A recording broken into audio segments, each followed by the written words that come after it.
ठीक है, चलो भाई शुरू करें। बहुत बढ़िया।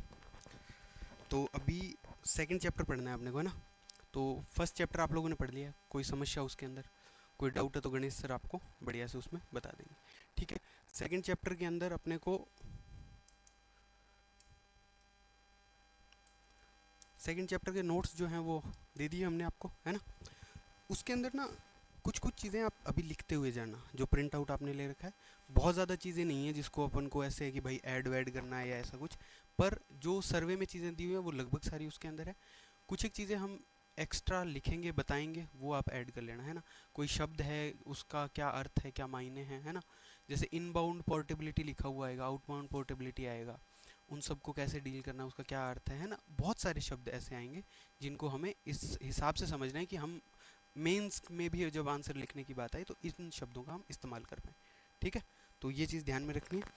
और मेरा एक और सजेशन, ओरिजिनल सर्वे का जो डॉक्यूमेंट है वो आपके पास अगर प्रिंट नहीं ले रखा है तो पीडीएफ फॉर्मेट में रखना ही रखना है। हर चैप्टर का देखना ही देखना है कि भाई इसके अंदर कैसे शुरू हो रहा है, क्या बात लिखी हुई है, क्या नहीं लिखी हुई है ना। तो मेरे पास भी है यहाँ पे, और मैं उसमें भी आपको यहाँ से ऐसे दिखा दूंगा कि ये चीज़ अपने को पता होनी चाहिए। और मैं कोशिश करूँगा कि मैं डिजिटली भी यहाँ पे चला दूँ ताकि आपको वो चीज़ भी क्लैरिटी के साथ समझ आ जाए। ठीक है, पहला जो पेज है उसके अंदर इसने ना सिर्फ और सिर्फ ये बताया कि हम लोग है ना ये 25 लाख तक का बीमा वगैरह दे रहे हैं। पहला जो पेज है ओरिजिनल सर्वे का, हम 25 लाख तक का बीमा दे रहे हैं, हमने आभा अकाउंट बना रखे हैं, फिर ये कह रहा है कि हमने स्वास्थ्य का अधिकार दिया है, वो सारी बातें बिल्कुल बेसिक बेसिक बातें। बाद में जब वो शुरू करता है तो फिर वो स्कीम से शुरू करता है, फिर वो विकसित राजस्थान वाले कॉन्सेप्ट से शुरू करता है। तो ऐसे चलेगा ये पूरा पूरा चैप्टर। और फिर लास्ट में राष्ट्रीय कुछ कार्यक्रम चला रखे हैं हेल्थ लेवल, हेल्थ के लिए, वो सारे के सारे उसमें दिए हुए हैं, तो अपन वहाँ तक जाएंगे। बहुत ही छोटा सा चैप्टर है, काम काम की बातें इसके अंदर बहुत कम है। सर्वे को अगर तुम स्किम करते हुए पढ़ोगे कि ये पढ़ना है, ये पढ़ना है, तो इजीली उसमें अपन को एक क्वेश्चन सीधा सीधा मिल जाएगा। पीछे जो अभी 2025 के अंदर जितने भी पेपर हैं उसमें जो भी क्वेश्चन आया है वो भी अपन इसके साथ ही देख लेंगे। ठीक है, तो सबसे पहले अपने को जो सेकंड चैप्टर है वो आपका देखना है ना। आर्थिक समीक्षा 2025-26। लो जी, तो ये है स्वास्थ्य और कल्याण नाम से सेकंड चैप्टर है। ठीक है, ओवरव्यू इसके अंदर जो सबसे बड़ी बात इसके अंदर लिखी हुई है, पहली ही बात कि ये जो आपका विजन स्टेटमेंट है, इस बार क्या किया इन्होंने ना, ये जो विकसित राजस्थान वाली स्कीम है या विकसित भारत वाला जो कॉन्सेप्ट है ना, उसी कॉन्सेप्ट पे पूरा सर्वे बनाए। उसके पहले 13 इन्होंने एरिया दे दिए, उसी के आधार पे इन्होंने 13 चैप्टर बना दिए, है ना, सिंपल किया। और अब जब हर चैप्टर नया शुरू हो रहा है ना, उसके जस्ट बाद में इन्होंने विकसित राजस्थान के लिए क्या क्या थ्रस्ट एरिया यानी कि कौन कौन से प्रमुख क्षेत्र है ना, वो भी इन्होंने साथ के साथ ही बता दिए इसमें। तो ये भी अपने को ध्यान रखना है। अब सीधा ही क्वेश्चन आ जाएगा कि निम्न में से कौन सा स्वास्थ्य के लिए विजन स्टेटमेंट के अंदर प्रमुख क्षेत्र में से नहीं है, और 3 ऑप्शन इनमें से दे देगा, एक ऑप्शन आपका कोई और बाहर से बना के दे देगा, तो हमारे को वो सेलेक्ट करना होगा उसमें सीधा सीधा। तो अब अपने को ये 9 के 9 नाम हैं वो याद करने पड़ेंगे। सिंपल बात ये इतनी है, हो जाएंगे याद। कैसे करेंगे करवाएं। चलो देखो, सबसे बड़ी बात जो इसके अंदर बात करेंगे वो करेगा यूनिवर्सल हेल्थ कवरेज की, यानी कि सार्वभौमिक आपकी स्वास्थ्य कवरेज की बात करेगा। सार्वभौमिक स्वास्थ्य कवरेज की बात करेगा, इसका मतलब जो सब लोग हैं उनको हम क्या दे रहे हैं, हेल्थ सिक्योरिटी दे रहे हैं, स्वास्थ्य की सुरक्षा दे रहे हैं। अब देखो, आपको अगर किसी को हेल्थ के बारे में अवेयर करना है तो आप क्या करोगे, उसे बताओगे, उसे एजुकेशन दोगे कि भाई ये चीज़ ध्यान में रखनी है। और आप लोगों को ये भी सहायता देना चाह रहे हो कि उनका स्वास्थ्य ठीक रहे, तो आप नए नए जो डिजीज़ आ रहे हैं उनके ऊपर क्या करोगे, रिसर्च करोगे। तो हम स्वास्थ्य की शिक्षा देंगे और नई जो डिजीज़ आ रहे हैं उनके ऊपर अनुसंधान करेंगे। तो दूसरी बात ये कह रहे हैं कि चिकित्सा, शिक्षा और अनुसंधान, यानी यूनिवर्सल हेल्थ कवरेज अगर हमें राजस्थान के लोगों को प्रोवाइड करवाना है तो हमें हेल्थ की एजुकेशन देनी पड़ेगी और हमें रिसर्च करना पड़ेगा। आजकल सबसे ज़्यादा रिसर्च किस चीज़ में हो रहा है, एआई में। तो हम एआई का भी क्या करेंगे, यूज़ करेंगे, किस में, हेल्थ सर्विसेज में, है ना। हेल्थ सर्विसेज में हम एआई का भी यूज़ करेंगे। यूनिवर्सल हेल्थ कवरेज देनी है तो हम पहले एजुकेट करेंगे और रिसर्च करेंगे। रिसर्च में सबसे ज़्यादा एआई का यूज़ हो रहा है। अगर हम ये सब टारगेट लेके काम करेंगे तो हम राजस्थान को आयुष्मान राजस्थान है वो बना देंगे। आयुष्मान स्वस्थ राजस्थान हमारा हो जाएगा, है ना। आयुष्मान स्वस्थ राजस्थान हमारा हो जाएगा। अब इसमें एक छोटी सी चीज़ और ध्यान में रखनी है, अगर लोग बाग स्वस्थ हैं तो वो सबसे पहले घूमने फिरने की बात करते हैं, है ना। तो अब हम क्या करेंगे, हम पर्यटन की तरफ बढ़ेंगे। चिकित्सा पर्यटन केंद्र हम क्या करने वाले हैं, डेवलप करेंगे। क्या करेंगे, चिकित्सा पर्यटन केंद्र हम डेवलप करेंगे। आप कहीं भी घूमने जाते हो तो सबसे ज़रूरी चीज़ क्या होती है उसमें, खाना।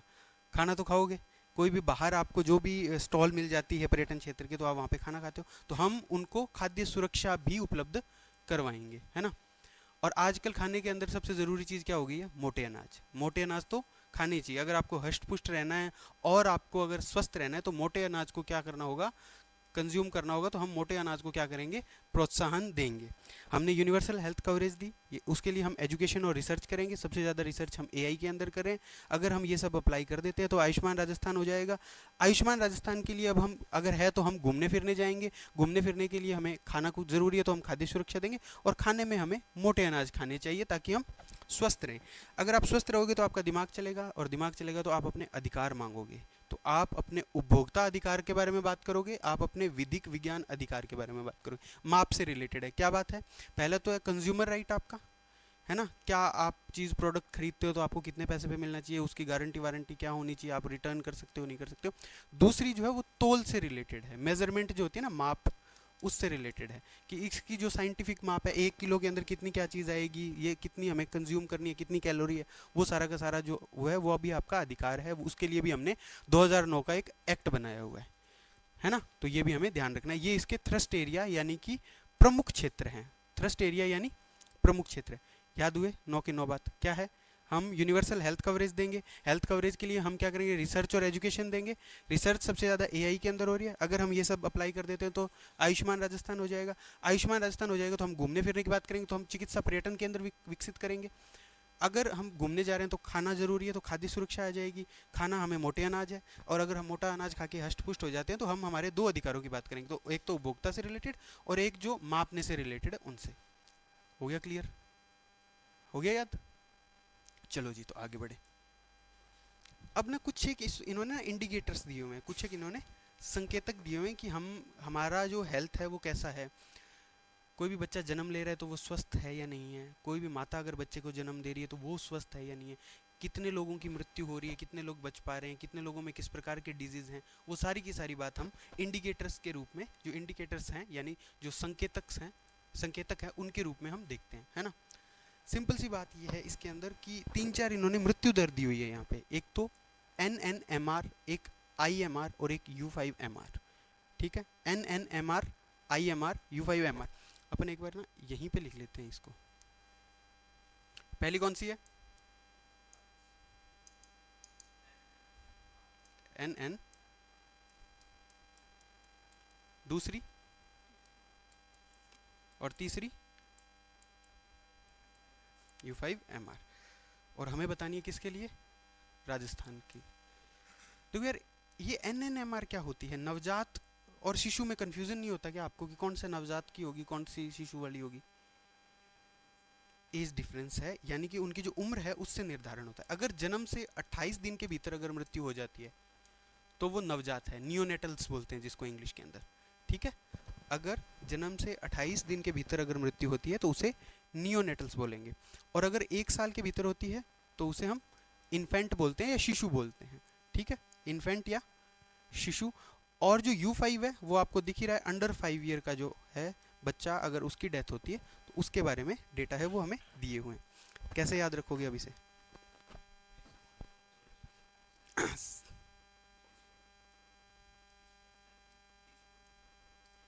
इतना तो जाना ही नहीं है डिटेल में। 20-30, 20-30, 20-30 सीधा याद हो गया ना। NN, IM और U5, 20-30-37। अब अगर तुम्हें इंडिया वाला भी मन है याद करने का, जिसकी बहुत ज़्यादा आवश्यकता हमें नहीं पड़ेगी, पर फिर भी अगर हमें इंडिया वाला याद करना है तो 4, बस 4-5 का अंतर है। क्या है? 4-5 का डिफरेंस है। क्लियर हुआ? हमें सिर्फ याद रखना है 20-30, 20-30, तो यहाँ पे NN, IM और U5। ठीक है, समझ गए? 28 दिन से कम उम्र का बच्चा, 1 साल से कम उम्र का बच्चा और 5 वर्ष से कम उम्र का बच्चा। तो डेटा क्लियर? ठीक है जी। अब इसमें ना 2-3 चीज़ें और भी दी हुई है। जैसे इन्होंने यहाँ पे मातृ मृत्यु दर दिया हुआ है।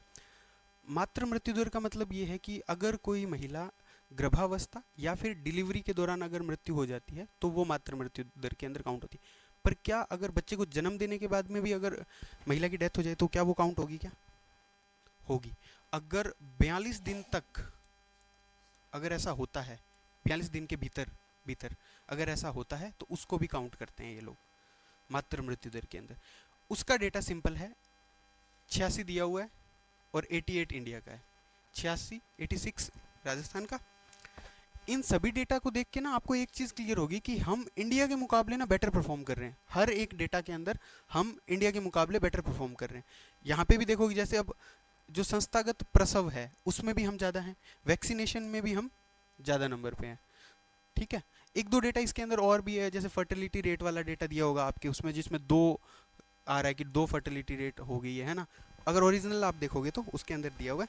तो उन सब के अंदर अपने को बहुत ज़्यादा ये नहीं है कि यार याद करने ही बैठ के। अगर आप चाहते हो तो मैं आपको ओरिजिनल वाला भी यहाँ से थोड़ा सा दिखा दूँ क्या, ओरिजिनल वाला भी यहाँ से, 1 मिनट तो रुको, मैं आपको ओरिजिनल वाला भी सर्वे यहाँ से आपको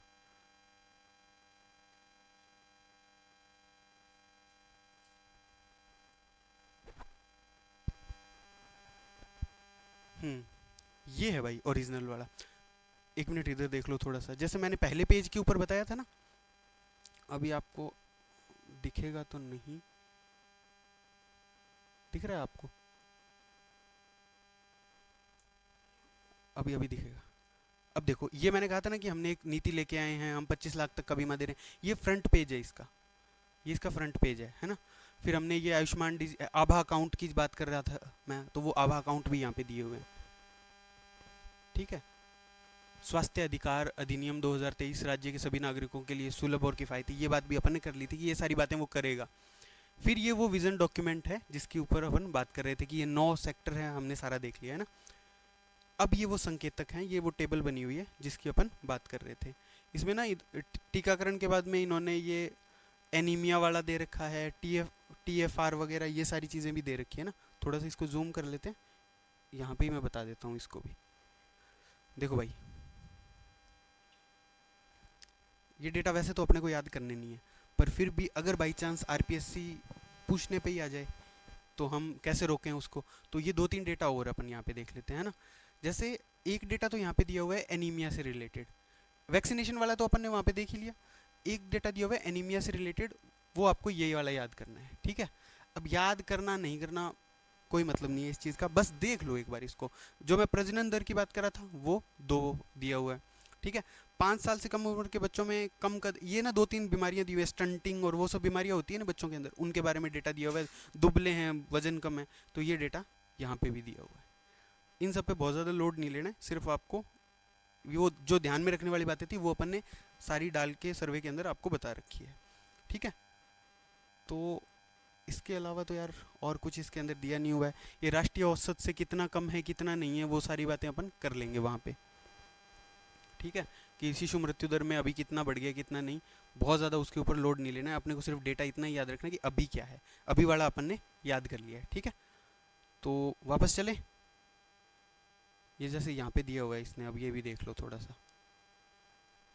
हाँ, ये इसने टेबल बना रखी है, इंडिया के अंदर कितना है और राजस्थान के अंदर कितना है। तो ये अपन ने बात कर ही ली वैसे तो, कि ये 20 है तो ये 24 हो गया, ये 30 है तो ये 35 हो गया, ये 37 है तो ये 41 हो गया, ये 94 है तो ये 88 हो गया। ये अपन ने बात नहीं की थी, ये 95% के आसपास हो गया है टोटल, है ना। और ये 80 है तो यहाँ पे 76 है ना। वैक्सीनेशन में भी हम आगे हैं और संस्थागत जो प्रसव हैं उनमें भी हम आगे हैं। ठीक है, चलो भाई, और तो इसके अंदर हाँ एक डेटा ये और ध्यान में रख लेना थोड़ा सा। अभी जो हम 86 कह रहे हैं ना, उसमें चेंज हुआ है थोड़ा सा। चेंज क्या हुआ है कि 2018 से 20 के बीच में तो ये 113 थी मृत्यु, जो मातृ मृत्यु दर है ना, वो पहले तो 113 थी, लेकिन अब जो है वो घटकर कितनी होगी है, 86 86 ही रही है। यानी कि हमने सुधार किया है ना।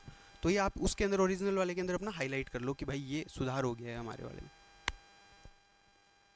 ठीक है, अब बताओ, ये एक दिया हुआ है कि ये कितने सेंटर्स बने हुए हैं, हमारी जो भौतिक अवसंरचना है यानी कि इंफ्रा हमारे पास क्या क्या है। ये हमने डाले तो नहीं है, पर एक बार अपन क्लास में देख लेते हैं कि क्या क्या है। याद करने की भी बहुत ज़्यादा ज़रूरत है नहीं इसके अंदर, पर फिर भी एक बार अपन सारे ही देख लेते हैं क्या क्या दिए हुए हैं ना। 267 यहाँ पे क्या बताए हुए हैं, अस्पताल। ठीक है, बिल्कुल भी सीरियस लेने की ज़रूरत है नहीं इन डेटा को कि आ जाए, पर फिर भी अपन एक बार देख लेते हैं, ताकि अगर बाई चांस आप वीडियो को 2x की स्पीड में कभी भी सुनो तो आपको ये डेटा थोड़े बहुत याद है। जो प्राथमिक स्वास्थ्य केंद्र है वो है 2589, ठीक है। उसके बाद में तीन, सॉरी 89, ठीक है। उसके बाद में सामुदायिक स्वास्थ्य केंद्र 832, ठीक है। 267 क्या है, हॉस्पिटल्स या अस्पताल हैं। 15,000 के आसपास सब सेंटर्स या उप केंद्र हैं, ठीक है। 118 मातृ एवं शिशु कल्याण केंद्र है, और 638 आपके क्या हैं, शहरी आयुष्मान आरोग्य मंदिर हैं। आरोग्य मंदिर का कॉन्सेप्ट अपन आगे पढ़ेंगे। आयुष्मान आरोग्य मंदिर है वो अभी चल रहा है, बहुत ज़्यादा ट्रेंडिंग टॉपिक मान लीजिए इसका, ठीक है। तो ये सारी बातें अपन को देखनी थी। अगला जो है वो अब आयुष्मान आरोग्य मंदिर है। वैसे तो मज़ेदार बात तो ये हो कि हम इसी से ही पढ़ लें, पर चलो एक बार उसको वो पीपीटी पे चलते हैं, वहाँ से देख लेंगे अपन।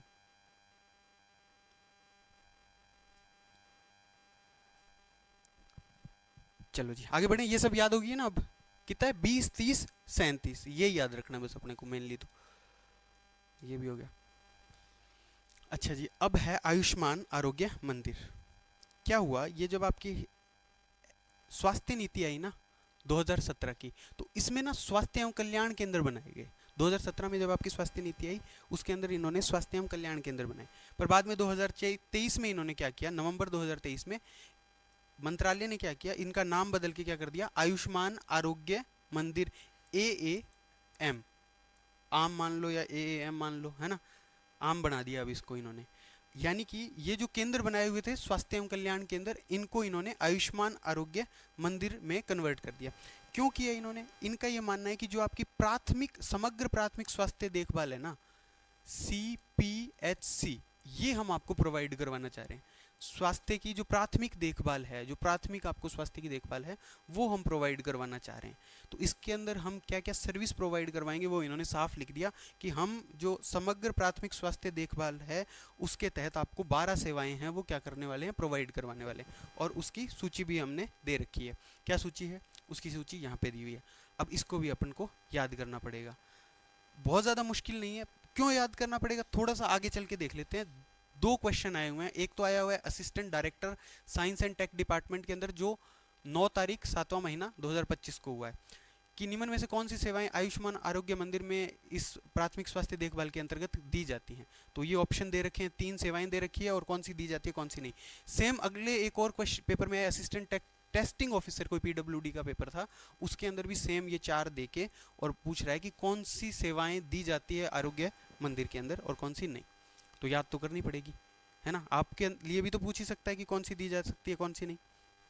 करें याद, कैसे करेंगे भाई, 3 तो परिवार, 2 रोग, 2 बच्चे। चलो सिंपल याद करते हैं। देखो इन्होंने ना प्राइमरी हेल्थ की बात की है, तो इसका मतलब बच्चे के जन्म से लेकर और लास्ट तक के हम जो बच्चे से रिलेटेड करवा सकते हैं ना, है ना, वो किशोर हो गया, वो प्रौढ़ तक हो गया, तब तक हम उसकी जो भी हेल्प कर सकते हैं उसके बारे में बात करें। बच्चे के जन्म से भी पहले जो परिवार नियोजन की तकनीकें हैं उनके ऊपर भी ये बात करता है साथ के साथ, कि आप नहीं चाहते हैं कि आपका गर्भधारण हो आपके परिवार में, तो आप उसके लिए भी जो सेवाएं हम प्रोवाइड करवा सकते हैं उनके बारे में भी ये बात करता है। क्या बात करता है, परिवार नियोजन, गर्भ निरोधक सेवाएं और अन्य प्रजनन स्वास्थ्य देखभाल सेवाएं, यानी कि कॉन्ट्रासेप्टिव जो है उनके बारे में भी ये बात करता है। तो हम इसको यहाँ से याद रखना शुरू करेंगे, यानी परिवार नियोजन से शुरू करेंगे, ठीक है। परिवार नियोजन अगर आप नहीं करना चाहते हैं तो अब आप गर्भावस्था और बच्चे के जन्म के समय जो देखभाल की जो सुविधाएं मिलेगी वो अब आपको मिलेगी, समझ गए। या तो आप परिवार नियोजन करना चाह रहे हो, तो आपको कोई बच्चा नहीं चाह रहे हो, ठीक है, तो उसके लिए हम कॉन्ट्रासेप्टिव और जो आपके सेक्सुअल जो रिप्रोडक्शन है उससे रिलेटेड हम आपको हेल्थ केयर प्रोवाइड करवाएंगे। उसके बाद में अगर आप चाहते हो तो आपको डिलीवरी और प्रेगनेंसी और बच्चे के जन्म के समय, यानी डिलीवरी के समय जो देखभाल चाहिए वो हम प्रोवाइड करवाएंगे। बच्चे का जन्म हो गया तो अब नवजात और शिशु देखभाल भी हम आपको प्रोवाइड करवाएंगे। बच्चे के जन्म के बाद में जैसे मैंने बताया NN जो है नियोनेटल होता है वो 28 दिन तक है, उसके बाद में 1 साल तक की जो सुविधाएं हैं वो हम नवजात और शिशु इन्फेंट वाली हम आपको प्रोवाइड करवाएंगे। यानी परिवार नियोजन हो गया, फिर उसके बाद में गर्भावस्था और जन्म यानी डिलीवरी का हो गया, उसके बाद में अब आपका बच्चा बड़ा हो रहा है तो अब वो नवजात और शिशु हो गया, तो उससे रिलेटेड हम आपको हेल्थ केयर प्रोवाइड करवा रहे हैं। अब और बड़ा हो गया तो अब वो बाल्यावस्था और उसकी किशोरावस्था से रिलेटेड हम आपको स्वास्थ्य सेवाएं हैं वो प्रोवाइड करवाएंगे। तो बाल्यावस्था और किशोरावस्था से संबंधित हम आपको स्वास्थ्य सेवाएं पर। बालक जो होते हैं वो बहुत ज़्यादा क्या होते हैं, क्यूट होते हैं। क्या होते हैं, मानते ही हो ये बात तो, कि शरारती होते हैं, क्यूट होते हैं ना। तो अक्यूट सिंपल जो इलनेस है, यानी कि अक्यूट सिंपल जो डिजीज़ है ना, उनके बारे में भी हम, जो मामूली बीमारियां हैं उनके बारे में हम आपको ओपीडी सेवाएं देंगे। समझ गए, बालक क्या होते हैं, क्यूट होते हैं, तो हम अक्यूट सिंपल डिजीज़ वाली जो है वो भी हम आपको सुविधाएं प्रोवाइड करवाएंगे। अब हम डिजीज़ पे बात कर रहे हैं, तो डिजीज़ दो टाइप के होते हैं, एक तो संचारी और एक गैर संचारी। जो संचारी है उसके लिए तो हम नेशनल लेवल का प्रोग्राम चलाएंगे, और जो गैर संचारी है उसका रोकथाम करेंगे, उसको नियंत्रित करेंगे, उसके लिए दवाएं देंगे हम। तो जो संचारी है उसके लिए हम आपका क्या करेंगे, नेशनल लेवल का स्वास्थ्य प्रोग्राम चलाएंगे, और जो गैर संचारी है उसकी हम जांच करेंगे, रोकथाम करेंगे, नियंत्रण करेंगे और मैनेजमेंट करेंगे। क्या समझे, परिवार नियोजन करना है, अगर परिवार नियोजन नहीं करना चाहते तो गर्भावस्था और जन्म से रिलेटेड जो आपको देखभाल चाहिए वो हम प्रोवाइड करवाएंगे। इसका मतलब जो आपका शिशु है उसकी वो भी देखभाल की सुविधाएं हम नवजात और शिशु से रिलेटेड भी करवाएंगे, बाल्यावस्था और किशोरावस्था से रिलेटेड भी कराएंगे। बालक जो है वो क्यूट होते हैं, तो अक्यूट सिंपल जो इलनेस है या फिर मामूली बीमारियां उससे रिलेटेड भी हम आपके साथ स्वास्थ्य देखभाल करवाएंगे। इसके अतिरिक्त अब हम डिजीज़ की बात करें तो दो प्रकार के डिजीज़ हमारे होते हैं, एक तो कम्युनिकेबल और एक नॉन कम्युनिकेबल। तो जो गैर संचारी है उसके लिए तो हम नियंत्रण, रोकथाम और जांच करेंगे, और जो संचारी है उसके लिए हम नेशनल लेवल का प्रोग्राम चला रहे, राष्ट्रीय हेल्थ कार्यक्रम, है ना। और बाकी डिजीज़ भी होते हैं, जैसे ईएनटी हो गया, क्या हो गया, ईएनटी प्लस आई, यानी आँख, नाक, गला और प्लस कान, है ना, ईएनटी हो गया।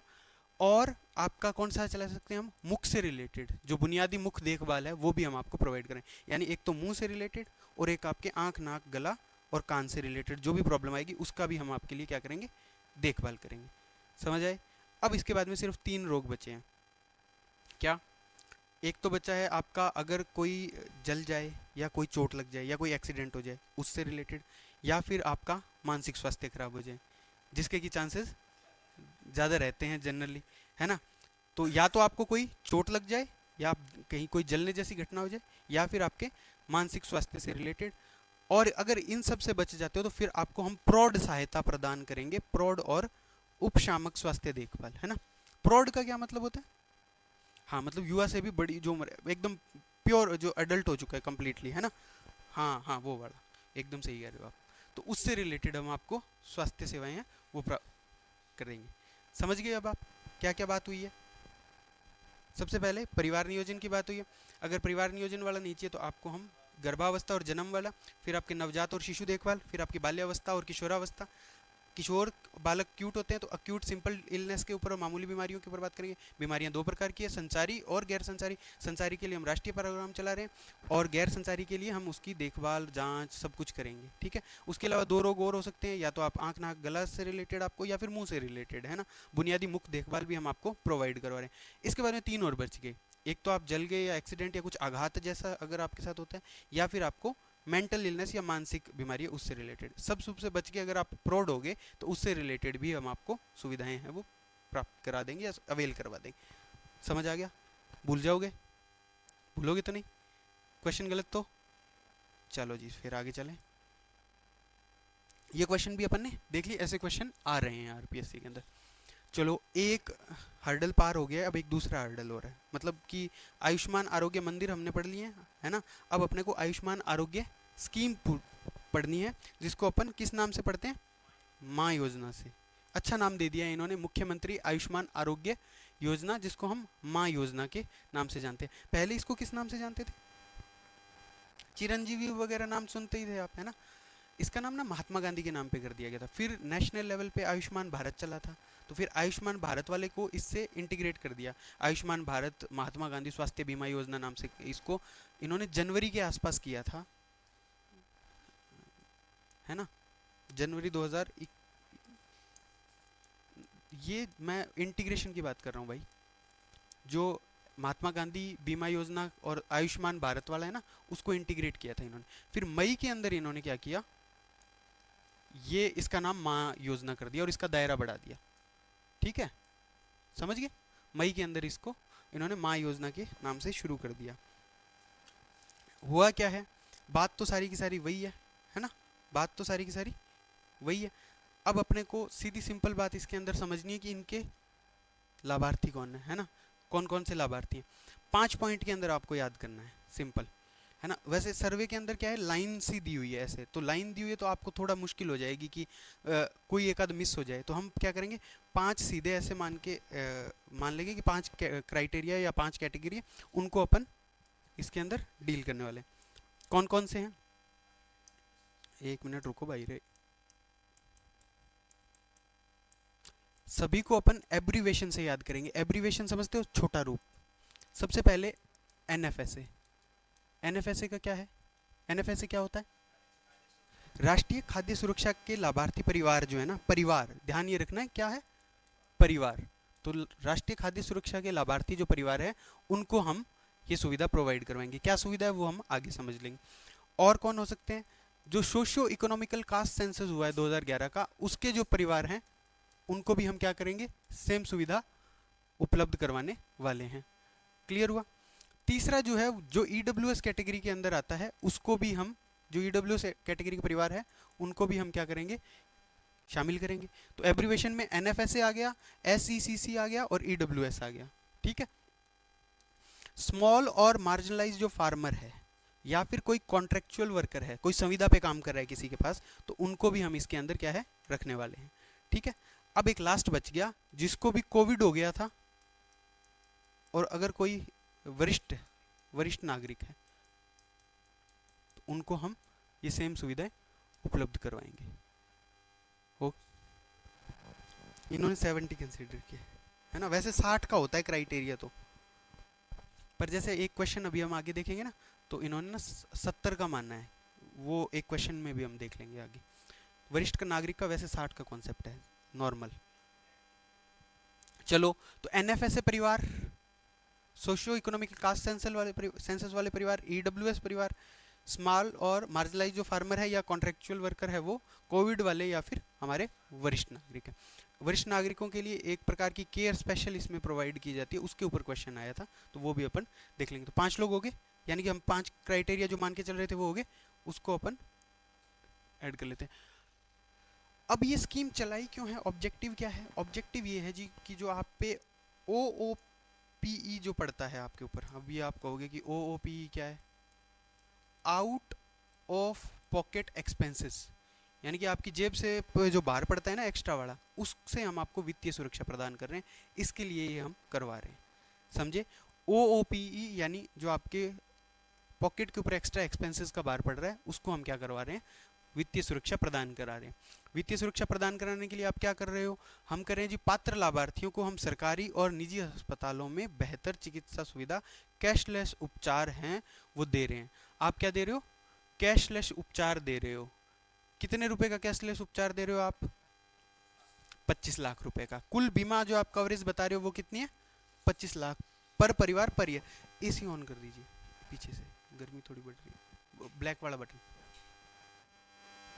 हाँ, तो हम क्या कर रहे हैं, आपको कुल बीमा कवर कितना प्रोवाइड करवा रहे हैं, 25 लाख का कवर। इसमें ना इन्होंने 2 दी है, जो मोड है वो 2 दिए हैं, एक तो बीमा मोड है और एक क्या है, ट्रस्ट मोड है। क्या डिफरेंस है दोनों के बीच में, बीमा तो अपन तो दोनों ही लेंगे ना, बीमा इसमें क्या अलग थोड़ी मिलेगा कोई। सिंपल सा कॉन्सेप्ट उन्होंने ये कहा है कि हम आपको टोटल 25 लाख रुपए का क्या दे रहे हैं, बीमा कवरेज दे रहे हैं। उसमें से 20 क्या है, ट्रस्ट वाला है, और 5 क्या है, बीमा है। ये तो है मामूली बीमारियों के लिए, साधारण जो आपकी बीमारियां हैं ना, उसके लिए हम आपको बीमा कवर दे रहे हैं 5 लाख रुपए तक का। और ये पैसे बीमा की कंपनी देगी जो आपका बीमा कर रही है, बीमा कर रही है ना, प्रीमियम इसका सरकार ही तो देगी, तो जो बीमा कंपनी है वो देगी। अगर कोई गंभीर बीमारी है और उसमें अगर हम 20 लाख तक का अगर खर्चा करवा देते हैं गंभीर, तो उसके लिए एक ट्रस्ट बना हुआ है, वो ट्रस्ट आपको पैसे देगा, वो ट्रस्ट मोड होता है, समझ गए। तो 25 लाख टोटल है, 5 लाख साधारण बीमारी के लिए और बाकी जो बचे हुए 20 लाख है वो ट्रस्ट मोड में। और उसके लिए भी पैकेज डिसाइड कर रखे हैं कि ये जो 20 लाख रुपए है ना, इसके लिए भी इन्होंने पैकेज डिसाइड कर रखे हैं कि इन इन बातों के लिए हम आपको वो देंगे, समझ गए। और 5 लाख रुपए के लिए हम इन्होंने 2002 पैकेज है वो डिसाइड कर रखे हैं, ठीक है। 132 जो है इन्होंने नई इसके अंदर पैकेज हैं वो ऐड किए हैं, जिसमें से सर्जरियां, मानसिक स्वास्थ्य, आयुष और जेरियाट्रिक, जो वृद्धावस्था की केयर के लिए की जाती है, जेरियाट्रिक, ये नाम याद रखना, वृद्धजन की देखभाल के लिए किया जाता है, से संबंधित 132 नए पैकेज हैं वो शामिल किए हैं। इसका जो प्रीमियम है वो 2370 रुपये है। इसका जो प्रीमियम है वो 2370 रुपये है। अब देखो ये प्रीमियम की बात कहाँ से आ रही है, जब हम पीछे चलें अगर वापस से, या फिर यहीं देख लो, ये जो लाभार्थी हैं ना, ये जो लाभार्थी दिए हुए हैं, इनको तो दिया जा रहा है निशुल्क ये स्वास्थ्य बीमा। लेकिन कुछ लोग ऐसे भी हैं जिनसे हम 850 रुपये लेके और ये सेम सुविधाएं प्रदान कर रहे हैं। अगर कोई इस कैटेगरी के अंदर नहीं आ रहा है और अगर वो 850 रुपये सरकार को दे रहा है, तो वो भी क्या होगा, सेम सुविधाएं लेने का हकदार हो जाएगा, उसको भी हम सेम सुविधाएं देंगे, पर उसको 850 रुपये का क्या करना पड़ेगा, ये प्रीमियम है वो भरना पड़ेगा। लेकिन जो एक्चुअल प्रीमियम है वो कितना है, एक्चुअल प्रीमियम कितना है, तो 850 अगर बंदा दे रहा है कोई और, तो बाकी बचे हुए कौन देगी, सरकार देगी। और इन लोगों के लिए सरकार ही दे रही है, इन लोगों का पूरा जो प्रीमियम है वो कौन दे रही है, सरकार दे रही है। क्लियर हुआ। इसके अलावा एक और जो चीज यहाँ पे मेंशन की हुई है वो इनबाउंड पोर्टेबिलिटी और आउटबाउंड पोर्टेबिलिटी लिखा हुआ है ना। ये क्या होती है, इनबाउंड पोर्टेबिलिटी और आउटबाउंड पोर्टेबिलिटी क्या होती है। इनबाउंड में तो क्या होता है कि अगर कोई बाहर का आदमी है तो उसको हम यहाँ पे बुला के और क्या कर सकते हैं, इलाज करवा सकते हैं। जैसे मान लीजिए कोई यहाँ पे घूमने आया और उसके पास आयुष्मान कार्ड है, तो हम उसका यहाँ पे इलाज कर सकते हैं। ये सुविधा उसको अप्रैल 2025 से दी गई है। और दिसंबर 2025 से क्या सुविधा दी गई है, आउटबाउंड पोर्टेबिलिटी का, जिसका मतलब है कि प्रदेश के जो लाभार्थी हैं उनका अन्य राज्यों के अंदर भी इलाज हो सकता है। जैसे फॉर एग्जांपल यहाँ का किसी बंदे को बॉम्बे जाके कोई इलाज करवाना है बॉम्बे के हॉस्पिटल्स में, तो वहाँ पे भी वो क्या हो जाएगा, अप्लाई हो जाएगा आयुष्मान कार्ड आपका। यानी इनबाउंड के अंदर तो अगर कोई अन्य देश का, अन्य प्रदेश का आया हुआ है तो उसको अपन सुविधाएं यहाँ पे दे सकते हैं, और आउटबाउंड के अंदर अगर हमें कहीं बाहर जाके करवाना है तो हम भी करवा सकते हैं। समझ गए। ये मोटा मोटी स्कीम है। स्कीम के अंदर कुल पैकेज है वो 2101 कम 80 दिया हुआ है, यानी 79। और विशेष उपचार है वो अंग प्रत्यारोपण और कॉक्लियर इम्प्लांट्स वगैरह भी इन्होंने इसमें शामिल कर लिए हैं टोटल मिला के। तो स्कीम क्या कह रही है आपको, स्कीम है आपकी माँ योजना स्कीम, मई 2021 से शुरू हुई है। ठीक है। ओओपीई आपका जो है वो नहीं आना देना चाहती है आपके ऊपर। लाभार्थी हैं वो 5 प्रकार के हैं इसके अंदर जो पैक। इसके अलावा छठा जो लाभार्थी है वो आपके 850 रुपये दे के जो प्रीमियम दे के आएगा, उसको भी हम इसमें इंक्लूड कर लेंगे। पैकेज इसके अंदर जो है वो टोटल कितने हैं, 2179 है। ठीक है। इसके अलावा 132 नए पैकेज हमने इसमें शामिल किए हैं। इसका जो प्रीमियम है वो 2370 रुपये है। इनबाउंड और आउटबाउंड पोर्टेबिलिटी जो है हम इसमें प्रोवाइड करवा रहे हैं। और ये जेरियाटिक जो देखभाल और ये सब है ना, ये क्यों ज़रूरी है, ये आगे देखो एक क्वेश्चन आया हुआ है। यहाँ देखो, बजट के संदर्भ में आयुष्मान आरोग्य योजना के लिए आपको ये बताना है, 70 वर्ष से अधिक आयु के वृद्धजनों हेतु जेरियाटिक केयर पैकेज भी प्रस्तावित किया गया है। पूछ लिया ना इसने सीधा सीधा। और राजकीय आयुष चिकित्सालयों के माध्यम से ये पैकेज, ये तो ठीक है। अगला ये कह रहा है कि मुख्यमंत्री आयुष्मान आरोग्य योजना हेतु बजट 2025-26 में कितनी राशि का कोष गठित है वो किया गया है। तो ये भी क्वेश्चन ऐसे भी आ जाएंगे। तो अब जब हम बजट का देखेंगे लास्ट में, तो ये चीज़ें भी हम देखते हुए चलेंगे। स्कीम के अंदर कोई और चीज़ ऐसी है जिसको आपको लगता है कि यार बात करनी चाहिए, ऐसा कोई और पॉइंट रहा है।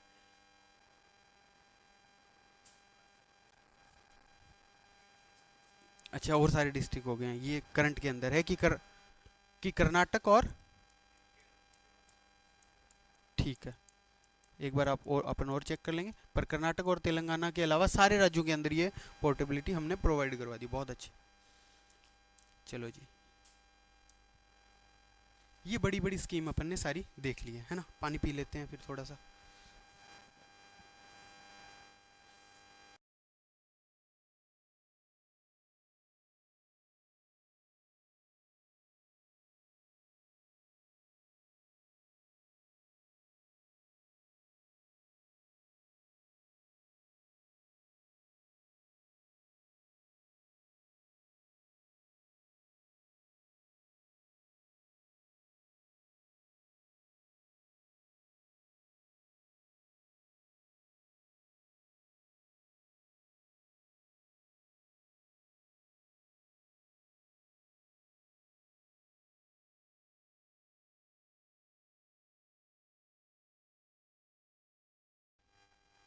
चलो जी आगे बढ़े।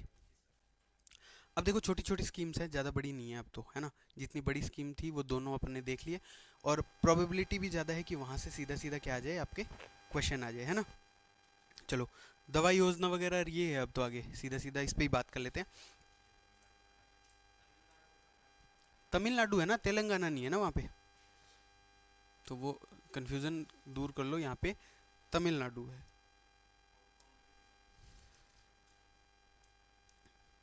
तमिलनाडु और कर्नाटक जो है, उनके अलावा और सभी राज्यों के पास। ठीक है, बहुत बढ़िया। चलो जी आगे चलते हैं। अब जो स्कीम्स दी हुई है ना, उसमें सर्वे में बहुत ज़्यादा डेटा है वो नहीं दिए हुए हैं। जितनी भी स्कीम अब हम आगे पढ़ेंगे, सर्वे में बहुत ज़्यादा डेटा है वो नहीं दिए हैं। सिंपल सिंपल क्या किया हुआ है, उस स्कीम का ऑब्जेक्टिव लिखा हुआ है, सिर्फ सिर्फ और सिर्फ ऑब्जेक्टिव लिख के, और उसमें अगर कोई स्पेसिफिक डेटा, जैसे मान लो कि हम इतनी दवाएं इसके अंदर दे रहे हैं, या इतनी फैसिलिटीज़ हम दे रहे हैं, इतने हॉस्पिटल हमने बना दिए, वो वाली बात लिखी हुई है तो अलग बात है, वरना सीधे सीधे ऑब्जेक्टिव दिए हुए हैं। ठीक है, तो अगली जो स्कीम है वो आपकी है मुख्यमंत्री निशुल्क निरोगी राजस्थान दवा योजना। ठीक है, सभी नागरिकों को निशुल्क स्वास्थ्य सेवाएं उपलब्ध करवाने के लिए दिया हुआ है। देखो ये ना बजट घोषणा है वैसे तो 2011-12 की है, उसके तहत इसको स्कीम को शुरू किया गया था। बाद फिर अक्टूबर 2011 के आसपास इसको शुरू, लिखना नहीं है, सुन लो बस, कि अक्टूबर 2011 के आसपास इसको 2 अक्टूबर को ही शुरू किया गया था। बस सिंपल है, कुछ नहीं कि हम आपको दवाएं देंगे, उसके अंदर सर्जरी के अंदर जो इंस्ट्रूमेंट वगैरह आ रहे हैं वो भी हम यूज़ करने के लिए देंगे।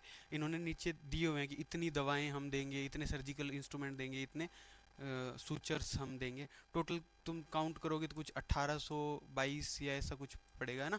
वेबसाइट पे इन्होंने 1829 दे रखा है शायद, तो एक बार वहाँ पे भी चेक कर लेना। जो सर्वे में दिया है अपन को तो वही ध्यान में रखना है, तो इसको आप ज़्यादा मत देखना। ठीक है, आगे कह रहा है मुख्य, अब इसमें और मैं कुछ नहीं अपने को ध्यान रखना है ना, बजट घोषणा थी 2011-12 की, और बाकी अपने को सिर्फ इतना ध्यान रखना है कि ये इतनी टोटल ये दे रहा है। वो भी आपको डेट लिख के देगा कि दिसंबर 2025 तक इसके अंदर जो फैसिलिटीज़ हैं वो ये और ये है, तो आपको डेट लिख के देगा तब तो है, वरना कई बार अपडेट भी हो जाता है कि सरकार बढ़ा देती है, हमने एक दवा और ऐड कर दी है जी, है ना। तो वो आपको डेट लिख के मेंशन करेगा, तब तो आपको ये ध्यान रखना है। आगे बढ़े, आगे चले सर। नहीं अब वो नहीं याद करेंगे, नहीं नहीं नहीं नहीं, सॉरी, ऐसे एक एक स्कीम का कैसे याद करोगे आप फिर। ये 2011-12 से चल रही है स्कीम, हर साल आता है इसको पैसा, है ना, ऐसे याद नहीं किया जा सकता। वो जब ये जब पहली बार बनी थी ना स्कीम, इसीलिए तो उसको दिया था ये बजट, जो पीछे वाला अपन ने देखा। तो ऐसे हर एक का नहीं, पीछे जब अपन बजट वाली स्लाइड पढ़ेंगे ना, उसमें सब योजनाओं के डाले हुए हैं अपन ने, तो वहाँ अपन एक बार देख लेंगे, है ना। जैसे मैं अभी दिखा भी देता हूँ आपको, कोई बात नहीं। जैसे ये यहाँ पे ना अपन ने बताया हुआ है कि कौन सी स्कीम के लिए, निरोगी राजस्थान के लिए कितनी निधि बनाई है, स्वास्थ्य के लिए कितनी है, ये सारी बातें अपन यहाँ पे कर लेंगे। पर ये भी याद नहीं रखना है, ऐसा नहीं कि इसको लेके हम परेशान होने लग जाएं कि कौन सा है।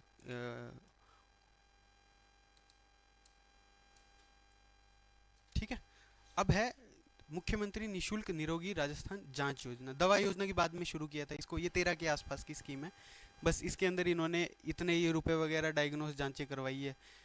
उद्देश्य इसका क्या है, राजकीय चिकित्सालयों में समग्र उपचार उपलब्ध करवाने हेतु चरणबद्ध रूप से हमने क्या किया है, जांच को फ्री कर दिया है ना। बस यही बात इसके अंदर ध्यान रखनी। आगे जो स्कीम है वो है मुख्यमंत्री बाल संबल योजना, ये स्कीम अच्छी है, इसको वो अपना 15-20 स्टार लगा के मेंशन कर लेना। इसके अंदर जो बात है वो ये है कि जो भी आपके बच्चे हैं, और अगर कोई बच्चा दुर्लभ बीमारी यानी रेयर डिजीज से फाइट कर रहा है, तो उसको हम सहायता प्रदान करेंगे। हालांकि इसमें तो ये भी नहीं लिखा हुआ कि हम क्या सहायता प्रदान करेंगे क्या नहीं, बस इन्होंने ये इतनी ही लाइन लिखी हुई है कि दुर्लभ रोगों से पीड़ित बच्चों को राहत प्रदान करने के लिए मुख्यमंत्री आयुष्मान बाल तय योजना। पर थोड़े डेटा आपको इसके बारे में पता होने चाहिए। जैसे ये 2014 की स्कीम, 24 की स्कीम है, ये 2024 की स्कीम है, और रेयर डिजीज़ के लिए इन्होंने ना कुछ प्रावधान भी किए हुए हैं इसके अंदर। जैसे हम 50 लाख तक का उपचार है वो हम इसमें आपका करवा देंगे।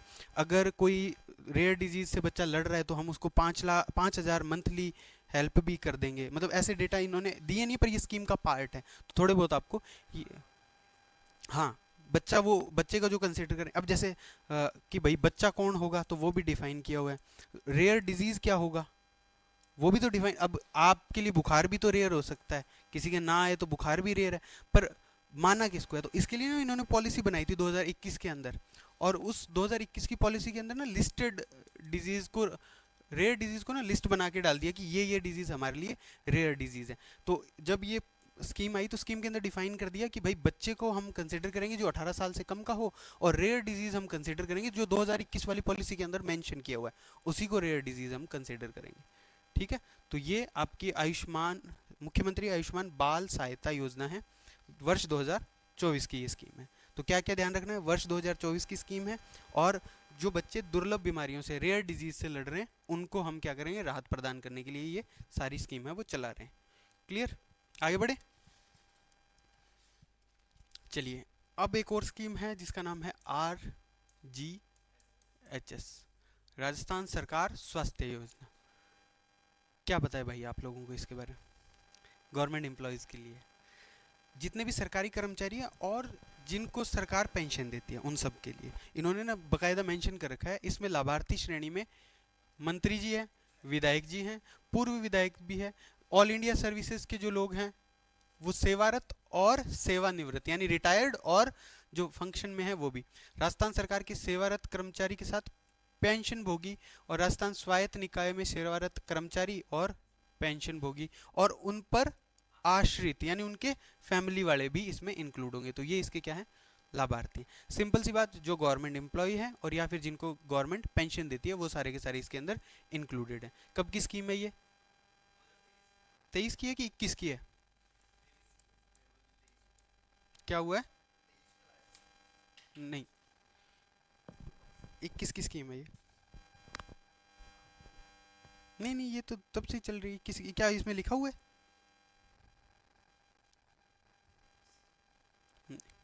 देखो एक बार चेक करो। वैसे 21 की स्कीम होनी चाहिए। जैसे बहुत सारी जगह तो इसको जुलाई 2021 मेंशन किया हुआ है, और कई जगह पे सितंबर 2021 मेंशन किया हुआ है। जुलाई 21, कई जगह जुलाई 21 मेंशन किया हुआ है, कई जगह सितंबर 21 मेंशन किया हुआ है। तो आप जहाँ से भी देखें डेट, वैसे तो पूछेंगे ही नहीं, मैं आपको सिंपल सी बात बता रहा हूँ। इस चीज़ का तनाव लेना ही नहीं है कि क्या लिखा हुआ है, पूछेगा ही नहीं वो आपसे, और पूछेगा तो फिर वो ऐसी स्कीम का पूछेगा जिसको मेंशन कर रखा है ना। या फिर हम फ्लैगशिप स्कीम को अलग से पढ़ेंगे, उनकी पूछ सकता है, उनके बारे में तो हम पूरे डेटा ही ढंग से पढ़ के जाएंगे, तो वो पूछ सकता है। इसका मिशन इसकी वेबसाइट पे दिया हुआ है, वहाँ से वो ज़रूर देख लेना।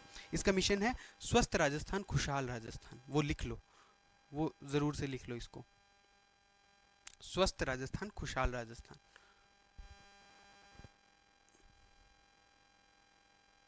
अब इनको मिलेगा क्या स्कीम के अंदर, फ़ायदा क्या मिलेगा वो तो बताओ। स्कीम के अंदर ये इन्होंने बहुत सारी बातें तो लिख रखी है कि आरजीएचएस के अंतर्गत पंजीकरण जन आधार के माध्यम से किया जाएगा, है ना। ऑब्जेक्टिव क्या लिखा हुआ है, कैशलेस और गुणवत्तापूर्वक सुविधाएं प्रदान कराने के उद्देश्य से संचालित है। इनको सिंपल कहा हुआ है भाई 5 लाख रुपए तक का तो हम तुम्हें नॉर्मल, कोई भी अगर तुम्हारी बीमारी होती है तो, और 5 लाख रुपए तक का अगर आपको कोई दुर्घटना हो जाती है तो हम आपको बीमा कवरेज है वो प्रदान करेंगे। इसके अतिरिक्त आपको कोई भी बीमारी हो जाती है तो आप किसी भी जो लिस्टेड फार्मा स्टोर है वहाँ से आप क्या कर सकते हो, दवाएं खरीद सकते हो। ठीक है, और राज्य के बाहर भी कुछ कुछ लिस्टेड है इनके, तो ओपीडी आईपीडी डे केयर सारा कुछ हम प्रोवाइड करवाते हैं, है ना। ओपीडी आईपीडी तो समझते हो, जो बाहर के पेशेंट है और वो अंदर वाले जो अलग अलग, सब कुछ हम आपको प्रोवाइड करवाएंगे। प्राइवेट के अंदर भी ये अप्लाई होता है, समझिए आप क्या। हाँ हाँ, तो सारा सारा 5 लाख तक का बोलते हैं। हाँ, हर साल का होता है ये। चलो,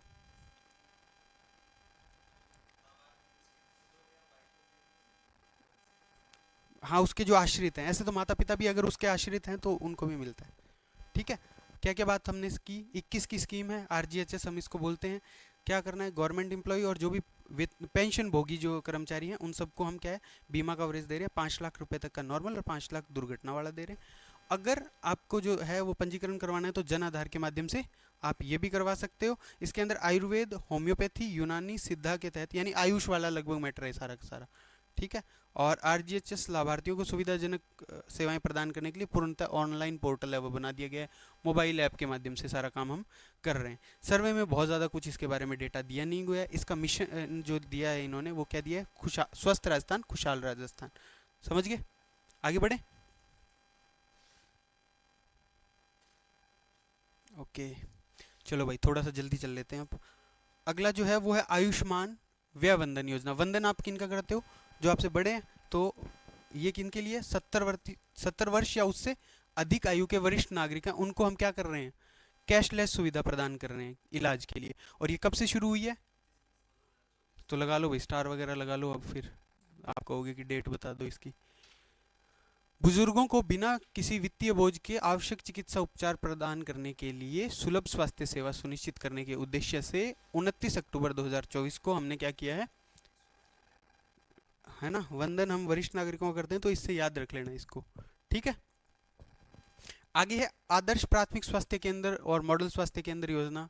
बहुत ज़्यादा इसमें कुछ याद रखने का कोई मैटर इन्होंने दिया नहीं है। सिंपल अपने को ये याद रखना है कि राज्य के जो ग्रामीण प्राथमिक स्वास्थ्य केंद्र है उनको हम आदर्श स्वास्थ्य केंद्र के रूप में नॉमिनेट कर रहे हैं, नामित कर रहे हैं, और स्वास्थ्य गुणवत्ता को बढ़ा रहे हैं। कितनों को किया है, कितने रोगियों को इलाज किया है, बहुत ज़्यादा मैटर करता है नहीं। आगे चले, शुद्ध आहार मिलावट पर वार अभियान, ये इसको याद रख लेना अच्छे से। क्या है, शुद्ध आहार मिलावट पर वार, क्या है नाम इसका, कब शुरू हुआ है, 15 फरवरी 2024। और क्यों शुरू किया है, उपभोक्ताओं को शुद्ध खाद्य सामग्री उपलब्ध करवाने के लिए। क्यों शुरू किया है, शुद्ध खाद्य सामग्री उपलब्ध करवाने के लिए। ये सारे काम चिकित्सा विभाग करती है वैसे, है ना। आगे चले, आगे जो है वो मानसिक स्वास्थ्य कार्यक्रम के बारे में लिखा हुआ है। क्या लिखा हुआ है, मानसिक स्वास्थ्य कार्यक्रम, एन क्या लिखेंगे, नेशनल मेंटल हेल्थ प्रोग्राम।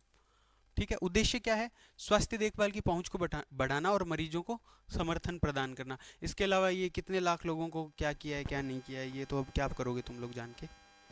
पर एन एम एच पी है ना, टेलीमानस नाम आपने सुना होगा, पिछले वाले सर्वे के अंदर आता था टेलीमानस करके,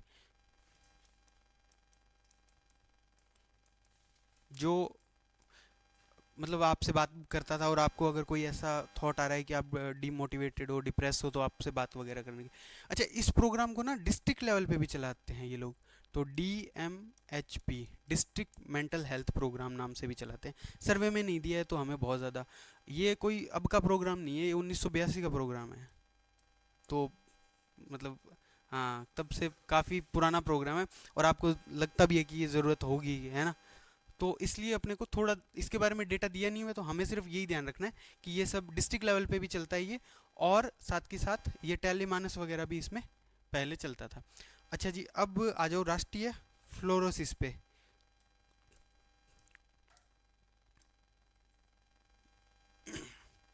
क्या कह रहा है, राष्ट्रीय फ्लोरोसिस रोकथाम और नियंत्रण कार्यक्रम। पीने के पानी में फ्लोराइड की मात्रा अधिक मात्रा से प्रभावित क्षेत्रों, विशेष रूप से उन क्षेत्रों में जहां फ्लोराइड का स्तर अधिक है, वहां फ्लोराइड की समस्या निपटने के लिए 30 जिलों के अंदर 30 जिलों को क्या किया, मार्क किया इन्होंने, चिन्हित किया है बेसिकली। तो करेंगे क्या, वो तो ठीक बात है, चिन्हित तो कर लिया आपने। एक तो जो फ्लोराइड की मात्रा है उसको कंट्रोल करने का प्रयास करेंगे, कम करने का प्रयास करेंगे। कम कितना करोगे, क्या क्राइटेरिया है इसका, कोई क्राइटेरिया, 1 मिलीग्राम अगर 1 लीटर में है ना, तो वो ज़्यादा है, उसको क्या करना है, कम करना है, 1 मिलीग्राम से कम करना है। तो ये कह रहे हैं कि अगर आपके 1 लीटर पानी में 1 मिलीग्राम आपका फ्लोराइड है, तो उसको हमें कम करना है, ये इसका ऑब्जेक्टिव है। और ऑब्जेक्टिव क्या है कि हम ना वैकल्पिक आपको सोर्स देने की कोशिश करेंगे, कि वैकल्पिक स्रोत जो हैं जल के वो प्रोवाइड कराएंगे, जिनके अंदर जो फ्लोराइड की मात्रा है वो 0.2 से 0.67 या 8 तक भी हो, तो भी हम चला लेंगे मिलीग्राम पर लीटर। हम आपको वैकल्पिक वाटर सोर्स देंगे जो जिसके अंदर फ्लोराइड की मात्रा कम हो। अपने यहाँ पे कितने जिलों को इन्होंने मार्क कर रखा है, 30 जिलों को, ठीक है। हाँ ठीक है, और बाकी ये थोड़ी ध्यान रखना है कि कितने क्या कब चली, कितने पैसे वगैरह। हाँ, कहाँ मेंशन किए हुए हैं, ये जो अलग से कोई जल शक्ति मंत्रालय ने एक रिपोर्ट दी है, इसके अंदर ये गांव की संख्या दे रखी है, तो अब क्या करें इसका, है ना। इतने अगर हम नंबर वगैरह कैसे याद करेंगे, ये सारे के सारे। कोशिश करो कि ये जब 30 जिलों के अंदर है ये वाला, ये आप ढंग से इसको देख लो। चलें आगे। चलो जी, आगे वाली एक बहुत बढ़िया स्कीम है, इसका नाम है सिलिकोसिस पॉलिसी। अगर और कोई स्कोप बनता है क्वेश्चन आने का तो वो यहीं से ही बनता है, यही एकमात्र और ऐसी जगह है जहाँ से अपने को पढ़ने की ज़रूरत है। ठीक है, चलो जी, 2019 की है ये पॉलिसी, ये तो इसमें दिए ही हुआ है। 2019 की पॉलिसी है, वो है क्या ये पॉलिसी? हाँ, ऐसे मजदूर जो बेसिकली पाउडर निर्माण, ये बलुआ पत्थर या मूर्तिकला से रिलेटेड या पत्थर कटाई से रिलेटेड लोग हैं जो इनमें काम कर रहे हैं, उनके जो फेफड़े होते हैं ना, उसके अंदर क्या होती है, धूल जम जाती है लंबे समय तक काम करने पे। ये लिखा हुआ ना, धूल के कारण उत्पन्न, है ना। तो इससे ये रोग हो जाता है और ये बहुत ही मतलब खराब रोग है, बहुत ज़्यादा परेशान होता है आदमी इसमें, है ना। तो अब इन्होंने क्या किया कि इस पॉलिसी के तहत हम क्या कर रहे हैं, जो पीड़ित व्यक्ति है उसको वित्तीय सहायता प्रदान कर रहे हैं और उसके बाद में उसके रोग की पहचान, पुनर्वास, रोकथाम और नियंत्रण संबंधी कार्य भी कर रहे हैं। सारा कुछ हम कंट्रोल कर रहे हैं। तो इसमें एक तो ये दे रहे हैं आपको आर्थिक सहायता, क्या दे रहे हैं, एक तो दे रहे हैं आपको आर्थिक सहायता और एक आपको दे रहे हैं सामाजिक सुरक्षा। आर्थिक सहायता क्या दे रहे हैं, 3 लाख रुपए। तो क्यों दे रहे हैं? हाँ, पुनर्वास के लिए, खुद के लिए नहीं, पुनर्वास के लिए। हाँ, अगर आपका सिलिकोसिस प्रमाणित हो जाता है कि आपको सिलिकोसिस है, तो 3 लाख रुपए तक आपको पुनर्वास के लिए दिए जाएंगे। और 2 लाख रुपए क्यों दिए जाएंगे? अगर सिलिकोसिस से पीड़ित व्यक्ति की मृत्यु हो जाती है तो उनके जो आश्रित हैं, उनके जो आश्रित या किन्स हैं, उनको क्या है, ये सहायता प्रदान की जाएगी ताकि वो अपना जीवन यापन ठीक से कर सकें। हालांकि इसमें एक अतिरिक्त सहायता का भी प्रावधान किया हुआ है इन्होंने, 10,000 तक का अतिरिक्त सहायता भी हम आपकी करेंगे इसमें। ठीक है, हाँ हाँ, बेसिकली अंतिम संस्कार के लिए ही, क्योंकि उसको पूरा ढक के कवर करके और वो बहुत सारी चीज़ों का ध्यान रखना पड़ता है, तो इसलिए। ठीक है, अब हम बात कर लेते हैं कि सामाजिक सुरक्षा आप किस किस प्रकार की प्रदान कर रहे हो। अगर पुनर्वास के लिए अगर व्यक्ति खुद जीवित है तो पुनर्वास के लिए उसे पेंशन दे रहे हो, तो कितनी दे रहे हो, 1,500 रुपये। तो हम उसको कैसा ट्रीट कर रहे हैं, एज ए स्पेशली एबल जो है, दिव्यांग जो है उसकी तरह ट्रीट कर रहे हैं और हम आपको 1,500 रुपये की पेंशन दे रहे हैं। ठीक है, ये बात लिखी नहीं हुई है क्या आप लोगों ने, लिखी हुई है ना कि स्पेशली एबल की तरह ट्रीट करें। हाँ, अगर मृत्यु हो जाती है तो जो उनके विधवा जो हैं या आश्रित जो हैं उनको, मतलब वो उनको अलग अलग क्राइटेरिया एज ग्रुप के अकॉर्डिंग हम उनको पेंशन क्या दे रहे हैं, पेंशन ही बोलोगे, और क्या है, और आपके जो बच्चे हैं उनको हम पालरहार योजना में प्राथमिकता दे देंगे। क्या दे देंगे, प्राथमिकता। इसके अतिरिक्त जो आपका आस्था कार्डधारी है ना, तो उनको जो बीपीएल सुविधाएं मिलती है ना, वो सेम बीपीएल सुविधाएं हम आपको भी दिला देंगे। क्या क्या करेंगे, आर्थिक सहायता क्या क्या करेंगे हम, पुनर्वास के लिए कितने रुपए देंगे, 3 लाख रुपए। अगर मृत्यु हो जाती है तो कितने, 2 लाख रुपए आश्रितों को देंगे हम। और इसके अतिरिक्त कितने रुपए देंगे अंतिम संस्कार के लिए, 10,000 रुपये। हम सामाजिक सुरक्षा के लिए क्या क्या प्रावधान कर रखे हैं, पुनर्वास के लिए क्या पेंशन का प्रावधान है, 1,500 रुपये। और अगर आपकी मृत्यु हो जाती है तो आपके विधवा या आश्रित को अपने अलग अलग एज ग्रुप के लिए अलग अलग पेंशन। पालनहार योजना के तहत आपके बच्चों को क्या दी जाएगी, प्राथमिकता दी जाएगी। इसके अतिरिक्त आस्था कार्ड धारक की तरह आपके साथ क्या क्या सुविधा दी जाएगी आपको, बीपीएल की जो सुविधाएं हैं वो सर, है जी, हाँ हाँ, वो बीपीएल वाला ही है। ठीक है, तो ये इस स्कीम के अंदर चीज़ें हैं वो लिखी हुई है। ठीक है, तो कोई ऐसा पार्ट तो हमने मिस नहीं किया, सारी बातें आ गई, सारी बातें हैं वो आ गई है। ठीक है, इसमें एक बात और ध्यान रख लेना, इन्होंने ये ओरिजिनल जो सर्वे है उसके अंदर एक बात लिखी हुई है कि हमने 20,000 से अधिक लोगों को इसमें सहायता प्रदान कर दी है। ठीक है, इसके अंदर तो 20,000 से ज़्यादा लोगों को हमने हेल्प कर दिया है इस स्कीम के तहत। अभी हम ओरिजिनल वाले सर्वे की तरफ चलेंगे, थोड़ा सा देख लें क्या उसमें भी क्या क्या बातें लिखी हुई है।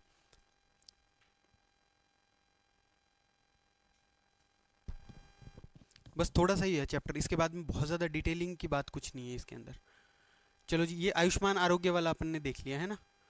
अच्छा, इसके नीचे ना एक बार थोड़ा सा हम रिवर्स जाके भी चीज़ें देख ही लेते हैं। इन्होंने ना कुछ मेंशन किया हुआ है, जैसे ये कितने पीएससीज हैं, ये डेटा वैसे पूछा तो नहीं जाएगा, पर फिर भी एक बार हम for the sake of doing देख ही लेते हैं कि अगर प्राथमिक स्वास्थ्य केंद्र दिए हुए हैं 2485, सब सेंटर्स या सीएससी दिए हुए हैं कुछ 14,000 के आसपास, है ना। फिर ये शहरी आरोग्य मंदिर और आयुष्मान मंदिर, ये सारे डेटा हैं हमें देखने हैं। लेकिन नीचे कुछ और बात भी दी है। आयुर्वेदिक अस्पताल 127 दिए हुए हैं, ब्लॉक आयुष अस्पताल हैं वो आपके 86 दिए हुए हैं। 3 जो है आपके रोग योग और प्राकृतिक चिकित्सा अस्पताल भी दिए हुए हैं। इसके अलावा आयुर्वेद संस्थानों में ये बहुत सारी चीज़ें हैं वो मेंशन की हुई है, पर अपन ज़्यादा इस पर नहीं जाएंगे। सिर्फ एक बार ये ज़रूर देख लेना, अपने उसमें मेंशन अपन ने नहीं किया है। हाँ, एक ये भी आयुर्वेद अस्पताल, ये सारा वो डेटा ऊपर से ही इन्होंने वापस लिखा है, क्योंकि अपन ने पढ़ के आए वो सेम ही उन्होंने लिखा हुआ है, ठीक है। हाँ, एक ये चीज़ मार्क जो यहाँ पे की हुई है, यूनानी चिकित्सा प्रणाली विश्व स्तर पर सबसे पुरानी उपचार प्रणालियों में से एक है। राज्य में 12 चिकित्सालय, 119 औषधालय व 7 मोबाइल यूनिट व 142 ये जिला चिकित्सालय, पीएससी, सीएससी, ये सब दिए हुए हैं इन्होंने, तो ये भी थोड़ा सा ध्यान रख लेना। अब जब ये स्कीम जो हम पढ़ के आए हैं आयुष्मान वाली, उसके अंदर ना इन्होंने दिया नहीं है, इसकी हेडिंग वगैरह बना के नहीं दिए इन्होंने, सीधा ये एक्ट वगैरह मेंशन करके सभी के लिए स्वास्थ्य वगैरह, और ये सीधा ही लिख दिया है ना। तो ये सारी बातें हम पढ़ चुके हैं, कितना कैशलेस उपचार, क्या दिया जाएगा क्या नहीं दिया जाएगा, है ना। फिर निशुल्क दवा योजना भी हम पढ़ के आ गए हैं, कितनी वस्तुएं दी जाएगी। अब आप जो पैसे वगैरह बता रहे थे वो अब हम नहीं याद रख सकते हैं बहुत ज़्यादा इसके बारे में, है ना। आरजीएचएस हमने पढ़ लिया है, कौन कौन लोग इसमें सम्मिलित हैं, राज्य के बाहर क्या है क्या नहीं है, वो सारी बातें अपन ने देख लिया। व्यय वंदन कब से शुरू हुई, कितने वर्ष की उम्र है, वो सारा हमने मार्क कर रखा है। शुद्ध आहार मिलावट पे वार, वो सारी बात हमने देख ली, 15 फरवरी से शुरू हुआ है ये सारी बातें। मानसिक स्वास्थ्य कार्यक्रम के बारे में भी हमने सारी बातें पढ़ ली हैं, ठीक है। सिलिकोसिस जो आपकी पॉलिसी है उसको हमने इंपॉर्टेंट आईएमपी लगा रखा है, सारी बात हमने कर ली है। इसके अंदर और कोई भी एक्स्ट्रा पॉइंट है वो नहीं है, बस एक यहाँ पे जो मैं बता रहा था वो ये है कि 614 करोड़ की हमने राशि इस्तेमाल की और 20,478 सिलिकोसिस पीड़ितों को हमने क्या किया है, रेस्क्यू किया या सहायता प्रदान की है। तो ये वाली बात अपनी होगी आगे। अब देखो यार, इसमें ना आगे इन्होंने ना दिया हुआ है ये राष्ट्रीय मुख्य कार्यक्रम और ये सब दिया हुआ है। अब ना इनमें कुछ भी डेटा नहीं दिया हुआ इन्होंने, कुछ भी बात ऐसी नहीं दी है मुख्य की देखभाल के लिए। अब यार मुख्य कार्यक्रम में तो मुख्य की देखभाल ही करनी है ना। इसमें कुछ और कि कितने शिविर लगाए गए, कितने रुपए, इसमें कितने लोगों की जांच की, कितने रोगियों को हमने सफलतापूर्वक इलाज किया, इसके बारे में बहुत ज़्यादा सिरदर्दी लेने की ज़रूरत है नहीं। हाँ, अगर फिर भी मन करे तो ये कितने शिविर आयोजित किए गए इस कार्यक्रम के तहत, है ना, राष्ट्रीय मुख्य स्वास्थ्य कार्यक्रम के तहत कितने शिविर आयोजित किए गए वो देख सकते हो। इसके अलावा ज़्यादा तनाव लेने की आवश्यकता है नहीं। अब बहरा नियंत्रण, राष्ट्रीय बहरा नियंत्रण, तो इसका उद्देश्य सुनने की क्षमता को बढ़ाना है। इसमें अब तक हमने 1500 प्लस शिविर का आयोजन किया है और 60,000 प्लस मरीज का हमने क्या किया है, जांच की है इसमें, है ना। और इसके अलावा और बाकी संस्थानों में भी 6 लाख प्लस रोगियों का हमने सफलतापूर्वक इलाज कर लिया। आगे तंबाकू से रिलेटेड है, 60 दिन का हम तंबाकू मुक्त अभियान है वो चला रहे हैं। इसके अलावा इसमें और कोई भी ज़रूरी बात नहीं है, ठीक है। हाँ, हेपेटाइटिस वाला है वो थोड़ा मामला गंभीर है, क्योंकि हेपेटाइटिस से जान जा रही है लोगों की, तो उसको थोड़ा सा अपने को देखना पड़ेगा। पीपीटी में देखें या यहीं बता दें, यहीं बता दूं। पीपीटी में भी तो यही बातें होंगी, यहीं से ही आई होगी। ये क्या कह रहा है कि ये हमने क्या किया है, राज्य में तो 2019 में शुरू किया है। राज्य में कब शुरू किया है? पर प्रोग्राम कैसा है, राष्ट्रीय, तो राष्ट्र में 2018 से चल रहा है, यानी नेशनल लेवल पे तो 2018 से चल रहा है। हमने क्या किया है, इसको 2019 से शुरू किया है। ऑब्जेक्टिव क्या है? ऑब्जेक्टिव साहब दो हैं। पहला ऑब्जेक्टिव तो ये कहता है कि इस कार्यक्रम का उद्देश्य 2030 तक हेपेटाइटिस सी का उन्मूलन करना है, ठीक है। बी, दूसरा ऑब्जेक्टिव ये है कि बी और सी के साथ साथ जो ए और ई से डेथ हो रही है ना, उनको भी क्या करना है, कम करना है। क्या कह रहा है ये देखिए, बी और सी के साथ साथ जो ए और ई से होने वाली मृत्यु दर और उसके रोगों को कम करना है। इसके अतिरिक्त ये कह रहे हैं हमने 3 जगह पे क्या कर रखे हैं, जयपुर, जोधपुर, उदयपुर और अजमेर, 4 जगह पे हमने क्या किया है, प्रयोगशालाएं स्थापित की है, जो क्या कर रही है आपकी जांच के अंदर इसमें हेल्प कर रही है। 4 राज्य स्तरीय मॉडल उपचार प्रयोगशालाएं संचालित की जा रही है। कहाँ कहाँ की जा रही है? जयपुर, कहाँ कहाँ, जयपुर, जोधपुर, उदयपुर और अजमेर। तो ये बात है वो इसके अंदर की जा रही है। उसके अलावा अब कितने रोगियों का इन्होंने इलाज कर दिया वो तो अब अपन क्या करेंगे इसमें, अच्छा सॉरी यहाँ से आगे बढ़ेगा। निशुल्क निरोगी जांच ये अपन ने पढ़ लिया पहले ही, दवा और ये जो जांच वाला इसको अपन ने एक साथ ही पढ़ लिया था। आगे है वो है इंटीग्रेटेड डिजीज सर्वेलांस कार्यक्रम प्रोग्राम जो है, यानी जो एकीकृत रोग निगरानी कार्यक्रम, एकीकृत रोग निगरानी कार्यक्रम। वैसे तो ना इसके अंदर क्या किया इन्होंने कि जितने भी जो संक्रामक और गैर गैर संक्रामक जो रोग हैं उनका क्या करना है, नियमित निगरानी के माध्यम से नियंत्रित करना है। ये स्कीम 2004 की स्कीम है, अभी अभी की नहीं है, पुरानी स्कीम है। और अपने जो है वो 27 जिला चिकित्सालयों की चिकित्सा प्रयोगशालाओं का चयन करके उसके अंदर ये चलाया जा रहा है। ठीक है, इसके अतिरिक्त जो रेफरल नेटवर्क है इनका, उसके अंदर भी इन्होंने 7 चिकित्सा जो कॉलेजेस हैं उनके साथ टाई अप कर रखा है, उनके में भी क्या है लैब्स वगैरह इन्होंने बना रखी है। तो ये अपने को इसमें ध्यान रखना है। समझ गए क्या है इंटीग्रेटेड जो आपका रोग निगरानी कार्यक्रम है, ये 2004 का है। अपने यहाँ पे 27 जिला चिकित्सालयों में इन्होंने लैब्स वगैरह बना रखी है। अच्छा, भारत सरकार ने इसके लिए एक पोर्टल भी बना रखा है, IDSP पोर्टल। उस पोर्टल के माध्यम से ये क्या है, रियल टाइम मॉनिटरिंग की जा सकती है। ये देखो, रियल टाइम आंकड़ों का संकलन और ये सब किया जा सकता है। ठीक है, और 7 कॉलेजेस के साथ भी हमने क्या कर रखा है, टाई अप किया है फॉर द लैब्स। ठीक है, आगे बढ़े। आगे क्या कह रहा है, 3 इसने ना कुछ और गतिविधियां और कार्यक्रम भी दिए हुए हैं। पहला कार्यक्रम ये कह रहा है मिशन मधुहारी, बहुत इंपॉर्टेंट है, इस पे भी 15-20 स्टार लगा के बैठ जाओ। क्या कह रहा है मिशन मधुहारी, ये कह रहा है जी अगर कोई 18 साल से कम उम्र का कोई बच्चा है, उसको अगर टाइप 1 का कोई क्या है डायबिटीज़ है, उसका हम क्या करेंगे, इलाज करना शुरू करेंगे शिविरों के माध्यम से। नागौर से शुरू कर रहे हैं हम इसको, और कौन सी डेट को शुरू कर रहे हैं, 29 नवंबर 2024 में टाइप 1 का मधुमेह से पीड़ित रोगियों को सुदृढ़ करने के उद्देश्य से मिशन मधुहारी कार्यक्रम 29 नवंबर 2024 नागौर जिला चिकित्सालय से हमने क्या कर दिया है, शुरू कर दिया है। इसके अतिरिक्त हम 70 जिला और उपजिला जो चिकित्सालय हैं वहाँ पे, जिला हॉस्पिटल्स जो हैं वहाँ पे ये इसको हम चलाएंगे। ठीक है, और जो बाल रोग विशेषज्ञ है ना, उनको प्रशिक्षण भी देंगे इसके अंदर। ध्यान रखना, बाल रोग विशेषज्ञों को, ये देखो, बाल रोग विशेषज्ञ और चिकित्सकों को प्रशिक्षण प्रदान किया जाएगा इन शिविर्स के अंदर। तो यहाँ पे अब आपको ये बात समझ जानी चाहिए कि जो जिनको भी हम टाइप 1 का जो टेस्ट कर रहे हैं ना, वो बच्चे हैं, 18 साल से कम उम्र के बच्चे हैं, इसीलिए तो बाल रोग विशेषज्ञों को ट्रेनिंग दे रहे हैं, वरना सभी को ही दे देते। प्रोग्राम में कहीं लिखा नहीं हुआ है कि 18 साल से कम उम्र के बच्चों को, पर जब न्यूज़ वगैरह में तुम आप लोग पढ़ोगे तो वहाँ पे लिखा हुआ है 18 साल से कम उम्र के बच्चों के लिए ये प्रोग्राम किया गया। ठीक बात है। दूसरी जो बात है वो कह रहा है मिशन मधु नेत्र, मधु भी है और नेत्र भी है, यानी कि आंख से रिलेटेड भी कोई प्रॉब्लम होगी और साथ में मधु यानी डायबिटिक भी कोई इशू होगा।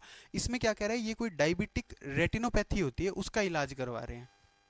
किसका इलाज करा रहे हैं, डायबिटिक रेटिनोपैथी। और इसके लिए 5 जगह इन्होंने सेलेक्ट कर रखी है, 4 तो डिस्ट्रिक्ट हॉस्पिटल्स हैं और एक है वो देशनोक का आपका स्वास्थ्य सामुदायिक स्वास्थ्य केंद्र है। डिस्ट्रिक्ट कौन कौन से हैं,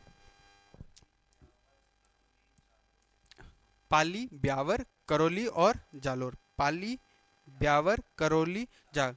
कौन सा मिशन है, मिशन मधुनेत्र। पाली, ब्यावर, जालोर, करौली और एक देशनोक का, जहाँ पे प्रसिद्ध मंदिर है करनी माता जी का। ठीक है, कितने लोगों की क्या जांच हुई है एआई से रिलेटेड, कितने पॉजिटिव पाए गए हैं, तो कोई बात नहीं। प्रधानमंत्री राष्ट्रीय डायलिसिस कार्यक्रम, 41 जिलों के 46 जो हॉस्पिटल्स हैं उनमें ये चल रहा है। 41 जिलों के 41 जिलों के 61 जिला हॉस्पिटल्स हैं उनके अंदर चल रहा है। 2 प्रकार के डायलिसिस होते हैं, उनमें से जो हीमोडायलिसिस है वो हम करवा रहे हैं, है ना। हम क्या कौन सा करवा रहे हैं, हीमोडायलिसिस करवा रहे हैं। एक दूसरा भी होता है कुछ टेरियोटिनल ऐसा करके उसका नाम है, जो पेट के ऊपर से करवाया जाता है। अपने को अब क्या करना है उसमें, बायो पढ़ेंगे तब पढ़ लेंगे। ठीक है, तो हीमोडायलिसिस जो है वो करवाया जा रहा है कितनी जगहों पे, 41 हॉस्पिटल के अंदर। ठीक है, ये हो गया जी आपका स्कीम्स। अब यहाँ से आगे इसको, अच्छा ये भी अब पढ़ना है क्या, अब आप खुद बता दो मेरे को तो, कि कितनी सीएससी को कितने हॉस्पिटल वाले के अंदर प्रमोट किया हुआ है, याद कर लोगे क्या, नहीं पूछेगा। अब आप खुद ही कह रहे हो, मैं तो इस बार नहीं कह रहा ये बात कि चलो देख लो। ये कह रहा है सीएससी डी को ना 150 बेड का 150 बेड का डिस्ट्रिक्ट हॉस्पिटल में क्या कर दिया, प्रमोट कर दिया, कर्मोन्नत कर दिया।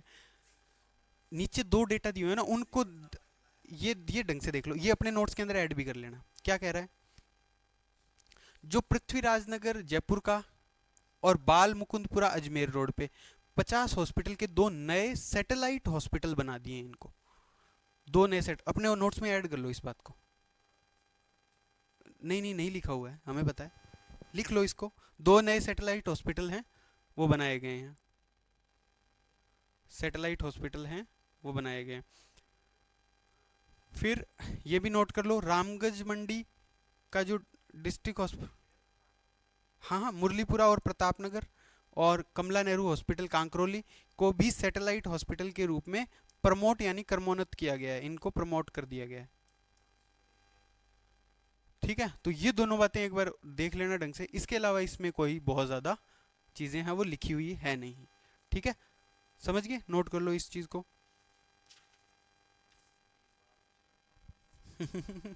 डीग वाला पूछेगा, संभावना तो बिल्कुल भी नहीं है। अच्छा, तो आपको क्या लगता है कौन बना रहा है पेपर?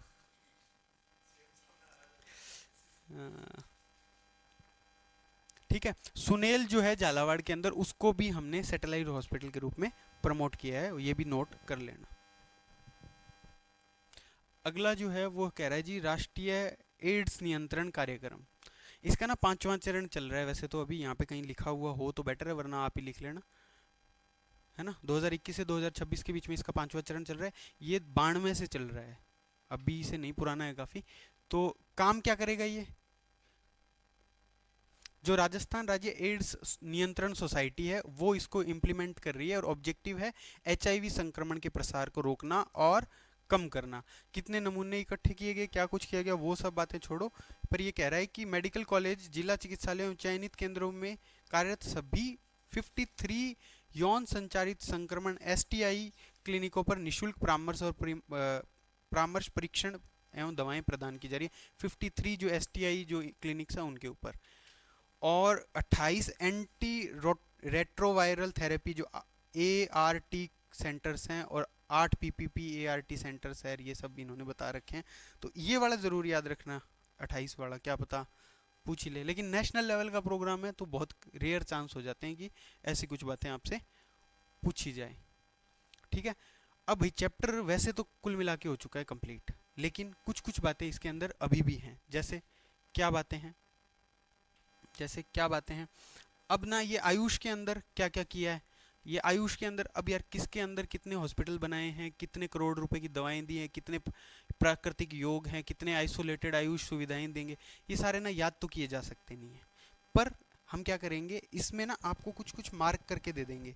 वैसे तो अपन ने अपने वाले में ऐड कर रखा है, पर फिर भी हम क्या करेंगे, आपको इसमें मार्क करके और इसमें से निकाल के चीज़ें हैं वो दे देंगे। नोट्स के अंदर जो दे रहे हैं अपन, उसके अंदर दे देंगे कि भाई ये चीज़ें थोड़ी बहुत आप है वो देख लेना। अब देखो, ये कह रहा है कि राजस्थान में आयुष मिशन के तहत उपलब्धियां हैं वो निम्न प्रकार से है। अब ये नीचे गिनाएगा कि भाई हमने योग दिवस की जो थीम है वो आप देख लो एक बार, क्या कह रहा है। ये क्वेश्चन आया भी हुआ है और आ भी जाएगा दोबारा, कि 11वां जो अंतर्राष्ट्रीय योग दिवस है यानी कि 21 जून को, उसका जो थीम है one earth one health, yoga for one earth one health, एक पृथ्वी एक स्वास्थ्य के लिए योग थीम के साथ इसको आयोजित किया, और लगभग 138 लाख लोगों ने इसमें क्या किया, भाग लिया है। फिर ये कह रहा है कि जो हमारे हॉस्पिटल्स हैं उनको हमने गूगल मैप पे डाल दिया है। फिर ये कह रहा है कि जो जायल नागौर का और नवलगढ़ झुंझुनू का है उसको हमने ब्लॉग आयुष चिकित्सालय के रूप में प्रमोट कर दिया। अब ये इस तरीके की बातें करेगा कि हमने ये कर दिया है, हमने ये कर दिया है, तो उसके ऊपर बहुत ज़्यादा अब हम ध्यान नहीं दे सकते। हालांकि 210 आयुष आरोग्य मंदिर का चयन भी ये कर रहा है, तो ये सारी बातें इसमें लिखी हुई हैं। तो ये सब इसमें हम क्या करेंगे, कंपाइल करके आपको फैक्ट दे देंगे कि ये फैक्ट आपको देखने, वो फैक्ट आप देख लेना। ठीक है, सारे तो अपन इसमें क्या ही याद कर पाएंगे, लेकिन ये है कि कुछ कुछ चीज़ें अपन इसमें से जो भी ज़रूरी है, जैसे संभाग स्तर पे आरोग्य मेले लगाए गए, तो कहाँ कहाँ लगाए, एक तो बीकानेर में लगाया इन्होंने, एक उदयपुर में, और इतने रोगियों वगैरह का उपचार किया, वो ठीक है। नारी निकेतन पे भी इन्होंने ये करवाए हैं, तो वो भी इनको आप एक बार ज़रूर देख सकते हो। ठीक है। आगे ये कह रहा है कि परिवार कल्याण से रिलेटेड इन्होंने कितने लोगों की नसबंदियाँ कराई है, कितने इन्होंने इंट्रा यूटेराइन डिवाइसेस वगैरह ऐड किए हैं, तो ये सारा डेटा सरकार को अपनी रिपोर्ट के अंदर पेश करना होता है कि भाई क्या काम कर रहे हो आप लोग, तो वो इन्होंने पेश किया है। लेकिन एग्ज़ाम की दृष्टि से बहुत ज़्यादा इसकी महत्ता है वो नहीं है। आगे एक स्कीम है, वो स्कीम है मातृ एवं शिशु सुरक्षा योजना। जो काम की बात थी वो सारी मैंने काट दी है ना, यानी कि जो काम की बात नहीं थी वो सारी हमने कट कर दी है। बात इसके अंदर सिर्फ और सिर्फ ये कह रहा है कि इसका उद्देश्य शिशु मृत्यु दर के साथ साथ प्रसव के दौरान जो उच्च मातृ मृत्यु दर है उसको कम करना, और इनको निशुल्क दवा और अन्य सुविधाएं हैं वो प्रदान करना। इसके अंतर्गत जैसे प्रयोगशाला जांच और ये सब यातायात सुविधा वगैरह उपलब्ध कराना। बेसिक सी बात ये है जी, बच्चे और माँ की सुरक्षा के लिए उनको जो भी हेल्प प्रोवाइड करवाई जानी चाहिए वो सारी हम करवा रहे हैं। ये हमने एज इट इज़ अपने नोट्स में भी इतना ही है वो यूज़ कर लिया। इसके बाद में एक स्कीम है कर्मचारी बीमा योजना। कर्मचारी बीमा योजना, अब इसको अपन वहाँ से देख लेते हैं क्योंकि इसके अंदर बहुत सारी चीज़ें दी होगी, तो इसको अपन, जो अपनी स्लाइड्स हैं वो भी तो यार आधी स्लाइड तो मैं पढ़ाने से ही मतलब रह गया, ये सारे सीधे अपन बात कर लिए सारी की सारी। अगली बार ना ओरिजिनल से ही पढ़ लेंगे, स्लाइड्स वगैरह नहीं बनाएंगे, है ना, सीधा ही ओरिजिनल से ही पढ़ लेंगे। ये सारा भी हमने पढ़ लिया, एड्स नियंत्रण कार्यक्रम वगैरह सारा कुछ। आयुष के लिए क्या क्या चल रहा है वो अपने हॉस्पिटल्स वगैरह के अंदर क्या कर, आपको नोट्स बना के दे दें, मतलब मानोगे नहीं, ओरिजिनल से नहीं पढ़ोगे हैं। ये आ गया, ये आ जाओ जी। चलो जी, ये क्या कह रहा है कि कर्मचारी राज्य बीमा योजना, इसके लिए ना ये क्राइटेरिया दिया हुआ है कि जिसका वेतन जो है वो कितने से कम हो, 21,000 से अधिक नहीं होना चाहिए।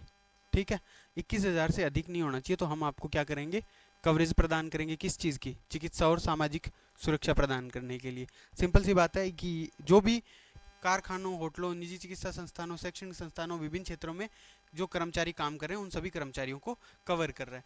इसके अंदर ये जो स्कीम है और राज्य सरकार के बीच में वित्तीय भागीदारी का अनुपात भी इन्होंने दे रखा है। बाकी बचा हुआ पैसा है उसके अंदर नियोक्ता और जो कर्मचारी है, नियोक्ता मीन्स जो अपॉइंट करने वाला है, जो नियुक्त करने वाला व्यक्ति है, नियोक्ता यानी जो कंपनी है वो, और जो कर्मचारी है उनका योगदान भी रहेगा। तो ये वाला मिलके कितना हो गया, 3.25 और 0.75, 7-5 मिलके 4% हो गया, और बाकी बचा हुआ 96% ये हो गया, इन्होंने आपस में बांट लिया, है ना।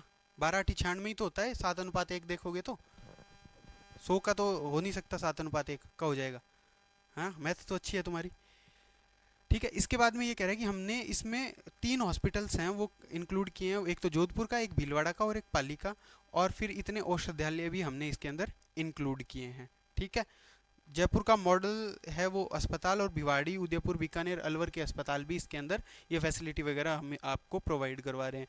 अलवर में भी मेडिकल कॉलेज के साथ इन्होंने, और ये सारे मतलब बहुत सारे नाम मेंशन किए हुए हैं, तो इतना हमें नहीं पढ़ना है, हमें सिर्फ ये ध्यान रखना है कि कितना जो वेतन है उसके बारे में, और क्या इनका रेशियो रहने वाला है। आगे बढ़ें जी।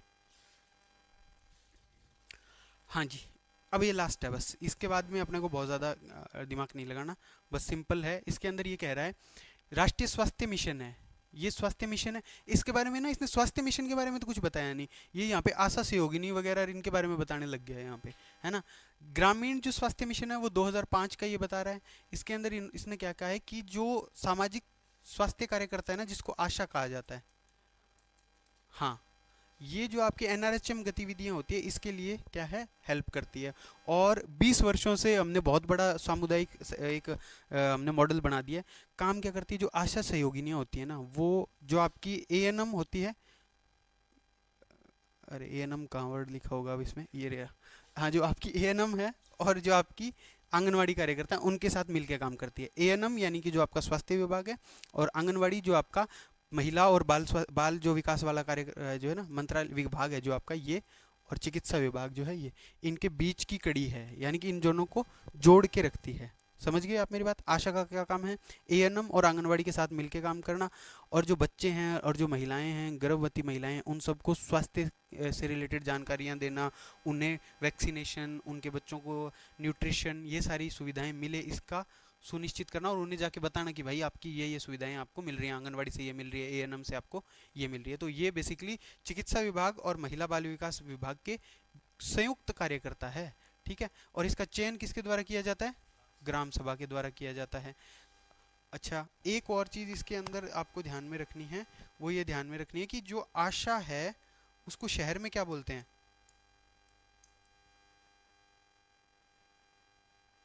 इसके अंदर इस बार नहीं दिया हुआ, पहले दिया हुआ था, उषा नाम से दिया हुआ था, है ना, वो आप ध्यान रख लेना। हाँ ऐसा कुछ, हाँ ध्यान रख लेना वो एक। हाँ हाँ, ठीक है। इसके अलावा इन्होंने ना ये रोग वगैरह भी मेंशन किए हुए हैं, तो ये बहुत ज़्यादा तो इम्पोर्टेंट नहीं है, पर फिर भी ठीक है। ठीक है, ये अब इसके अंदर इसने ना ये ग्रामीण मिशन है, सेम एज इट इज़ क्या चलेगा, शहरी चलेगा, तो वो शहरी वाला भी दिया होगा इन्होंने। अच्छा, उससे पहले 104 जननी एक्सप्रेस सेवा, इसका क्या काम होगा आप खुद बताओ, जननी और एक्सप्रेस है। हाँ, तो जो माताएं हैं यानी कि जो गर्भवती महिलाएं, उनको या तो हॉस्पिटल से घर और घर से हॉस्पिटल पहुंचाने के लिए परिवहन की सुविधा देना। ठीक है, 108 एम्बुलेंस का क्या काम होगा? इनका काम होगा जो आपातकालीन सेवाएं हैं उसके उद्देश्य से, और कब से शुरू है ये? 2008 से। मोबाइल मेडिकल सेवा योजना 2008-9 से ये शुरू की गई, इसका भी क्या काम होगा? मोबाइल मेडिकल है तो ये क्या करती होगी? ऑब्वियस सी बात है, दूर से किस, हाँ उनको लेके आना और छोड़ के आना, है ना। अच्छा, इसने ना निशुल्क का दिया हुआ है, ये दिया हुआ है कि हमने हर महीने निशुल्क 20 मेडिकल कैंपों का आयोजन भी किया है। होता क्या है कि एक गाड़ी होती है, उसके अंदर सारे मतलब जो है इक्विपमेंट्स वगैरह रखे जाते हैं, उस गाड़ी को अलग अलग जगहों पे लेके जाया जाता है ना। ये देखो, ये कह रहा है कि इस योजना के तहत रेगिस्तानी, आदिवासी, अविकसित गांव क्षेत्रों, हर महीने हमने क्या किया है, मेडिकल। और ये टोटल 28 ऐसे मोबाइल वाहन है इनके पास।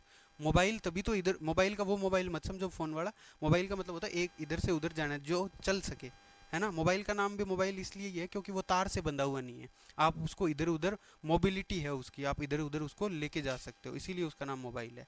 ठीक है, तो ये बात लिखी हुई है। फिर उसके बाद में आयुष्मान आरोग्य वाउचर, वाउचर योजना, आयुष्मान आरोग्य वाउचर योजना, ये किसके लिए है? माँ वाउचर योजना गर्भवती महिलाओं की सोनोग्राफी के लिए, किसके? और ये भी वर्ष 2024 में शुरू की गई थी। ठीक है, इसमें कुछ याद करने जैसा है?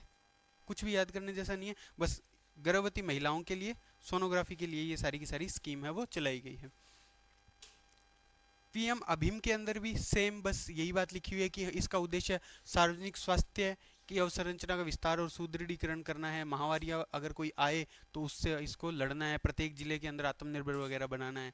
सारी बात सिर्फ और सिर्फ सिंपल सिंपल, जो अपना मेंस का आंसर होता है ना कई बार आपका, वैसा है कि एक भी ज़रूरी बात एक भी नहीं लिखी और वो सारी की सारी। अब जैसे इसके अंदर आभा आईडी और वो सब कुछ मेंशन करते तो कुछ थोड़ा बहुत और बाकी चीज़ें भी, कुछ अभीम क्या है ये सारा कुछ बता देते तो वो ठीक रहता, पर क्योंकि सरकार है, सरकार को अपने डेटाज देने हैं, है ना। तो आगे चलो भाई, इसके बारे में तो और अच्छा, ये टेलीमेडिसिन मैंने पहले भी बताया था, टेलीमानस बताया था, जैसे कॉल वगैरह पे आपको या किसी ऑनलाइन पोर्टल के माध्यम से आपको क्या दे रहे हैं हम, ये दे रहे हैं कि भाई आप अपनी जो प्रॉब्लम है वो डिस्कस कर सकते हो। तो ई संजीवनी HWC पोर्टल की शुरुआत की गई है, परामर्श इसके द्वारा है वो दिया जा रहा है। इसके अंदर लो से लेकर हाई लेवल तक के सारे आपको प्रॉब्लम्स के लिए परामर्श है वो दिया जाता है। ठीक है, ऊपर सरकारी था वो, ऊपर ग्रामीण था, तो अब यहाँ पे शहरी भी आ गया है, तो ये शहरी स्वास्थ्य मिशन है। सेम बात इसके अंदर लिखी हुई है, इसमें कहीं अगर वो नाम लिखा हुआ मिल जाए तो अपने लिए ठीक हो जाता, पर इन्होंने लिखा नहीं है।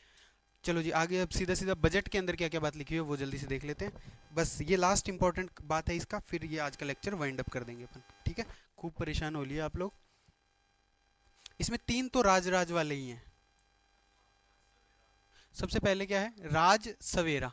सवेरा की फुल फॉर्म देख लेना, अगर फुल फॉर्म याद रह जाएगी तो क्या है, काम भी आपको याद रह जाएगा। क्या है, state wide anti drug vigilance enforcement rehabilitation awareness. इसका मतलब किससे रिलेटेड है? राज सवेरा किससे रिलेटेड हुआ? अगला जो राज है वो है राज सुरक्षा। तो सुरक्षा की फुल फॉर्म क्या है? Rajasthan system for urgent response accident stabilisation and hospital access. इसका मतलब सड़क दुर्घटना, प्रसूति या हार्ट अटैक जैसी इमरजेंसी सर्विसेज के लिए इसको क्या है, शुरू किया गया है। Raj Mamta, Rajasthan mental awareness monitoring treatment for all. Raj Mamta से इसको महिलाओं से मत माताओं या महिलाओं से मत कनेक्ट कर देना बस। तो हाँ है ना, ममता थोड़ा मेंटल से आप कनेक्ट कर लेना इसको, मेंटल अवेयरनेस। ठीक है। हाँ, तो सभी के लिए मानसिक स्वास्थ्य, ये सब दीर्घकालीन और जीवन शैली के लिए बहुत सी अच्छी बात है। मेंटल हेल्थ केयर सेल बनेगा कहाँ पे? हर जिला मुख्यालय पे। ठीक है। जेके लोन हॉस्पिटल के अंदर क्या करेंगे वो तो छोड़ो आप लोग, अत्याधुनिक विश्राम गृह छोड़ो। अटल आरोग्य फूड कोर्ट बनेगा 100 करोड़ का, कहाँ बनेगा वो? हाँ ये देख लो भाई, एक जो है ना ये मोक्ष वाहिनी योजना, इसका काम जो है वो क्या है? निशुल्क सम्मान पूर्वक मॉर्चरी से शव को घर लेके जाना, सम्मान पूर्वक है ना, मॉर्चरी से शव को घर लेके जाना, मोक्ष वाहिनी योजना के तहत ये बातें हैं वो की गई। अच्छा, ये स्कीम्स का जो आप बता रहे थे, जो क्या बोलते हैं कि कितने पैसे किसके लिए दिए गए, दो तीन स्कीम का देख लेते हैं। एक तो आयुष्मान आरोग्य के लिए जो है वो 3,000, इसको क्या बोलते हो आप लोग? माँ योजना ही बोलते हो। फिर राजस्थान सरकार स्वास्थ्य योजना 2021, यहाँ पे भी 21 ही लिखा हुआ है, तो 23 तो नहीं होगा, है ना? तो इसके लिए 3817 RGHS के लिए। ठीक है। फिर निरोगी राजस्थान योजना के लिए 1500 करोड़ रुपए। इसके अलावा ये सब छोड़ दो, ठीक है वो ऊपर लिखा ही हुआ है। आयुष मिशन के लिए इतने हैं, जिसमें राज्यांश है वो 1357, यानी 1357 करोड़ रुपीज़ है। ठीक है। Ayushman health care infrastructure mission में 800 कुछ, जिसमें राज्य का अंश 350 करोड़ है वो है। ठीक है। क्या हो गया, दाप गए क्या? ठीक है, ये सब मत पढ़ना फिर। ठीक है। नवीन चिकित्सा महाविद्यालयों के लिए इतने करोड़ रुपए है वो दिए जाएंगे। ये एक और ध्यान रख लेना थोड़ा सा, अगर क्या पता पूछने पे ही आ जाए तो। राजस्थान मेडिकल एजुकेशन सोसाइटी के लिए 1100 कुछ 23 रुपए हैं वो दिए जाएंगे। ये जो है कितने कितने कॉलेजेस को क्या क्या दिया जाएगा वो अपने लिए इम्पोर्टेंट नहीं है। शुद्ध के लिए युद्ध अभियान के लिए 23 करोड़ रुपए हैं वो दिए जाएंगे। है जी। ये क्या कुछ नोट करना है? नोट्स में होगा ना, तो ऐड कर देंगे, अपडेट कर देंगे, कोई दिक्कत नहीं, चिंता मत करो, आपको मेहनत नहीं करनी है। नहीं नहीं, ठीक है। तो भाई आज के लिए बस इतना ही, अगली वीडियो के अंदर मिलते हैं। आप सभी का भी बहुत बहुत धन्यवाद, मिलते हैं अगले वीडियो के अंदर।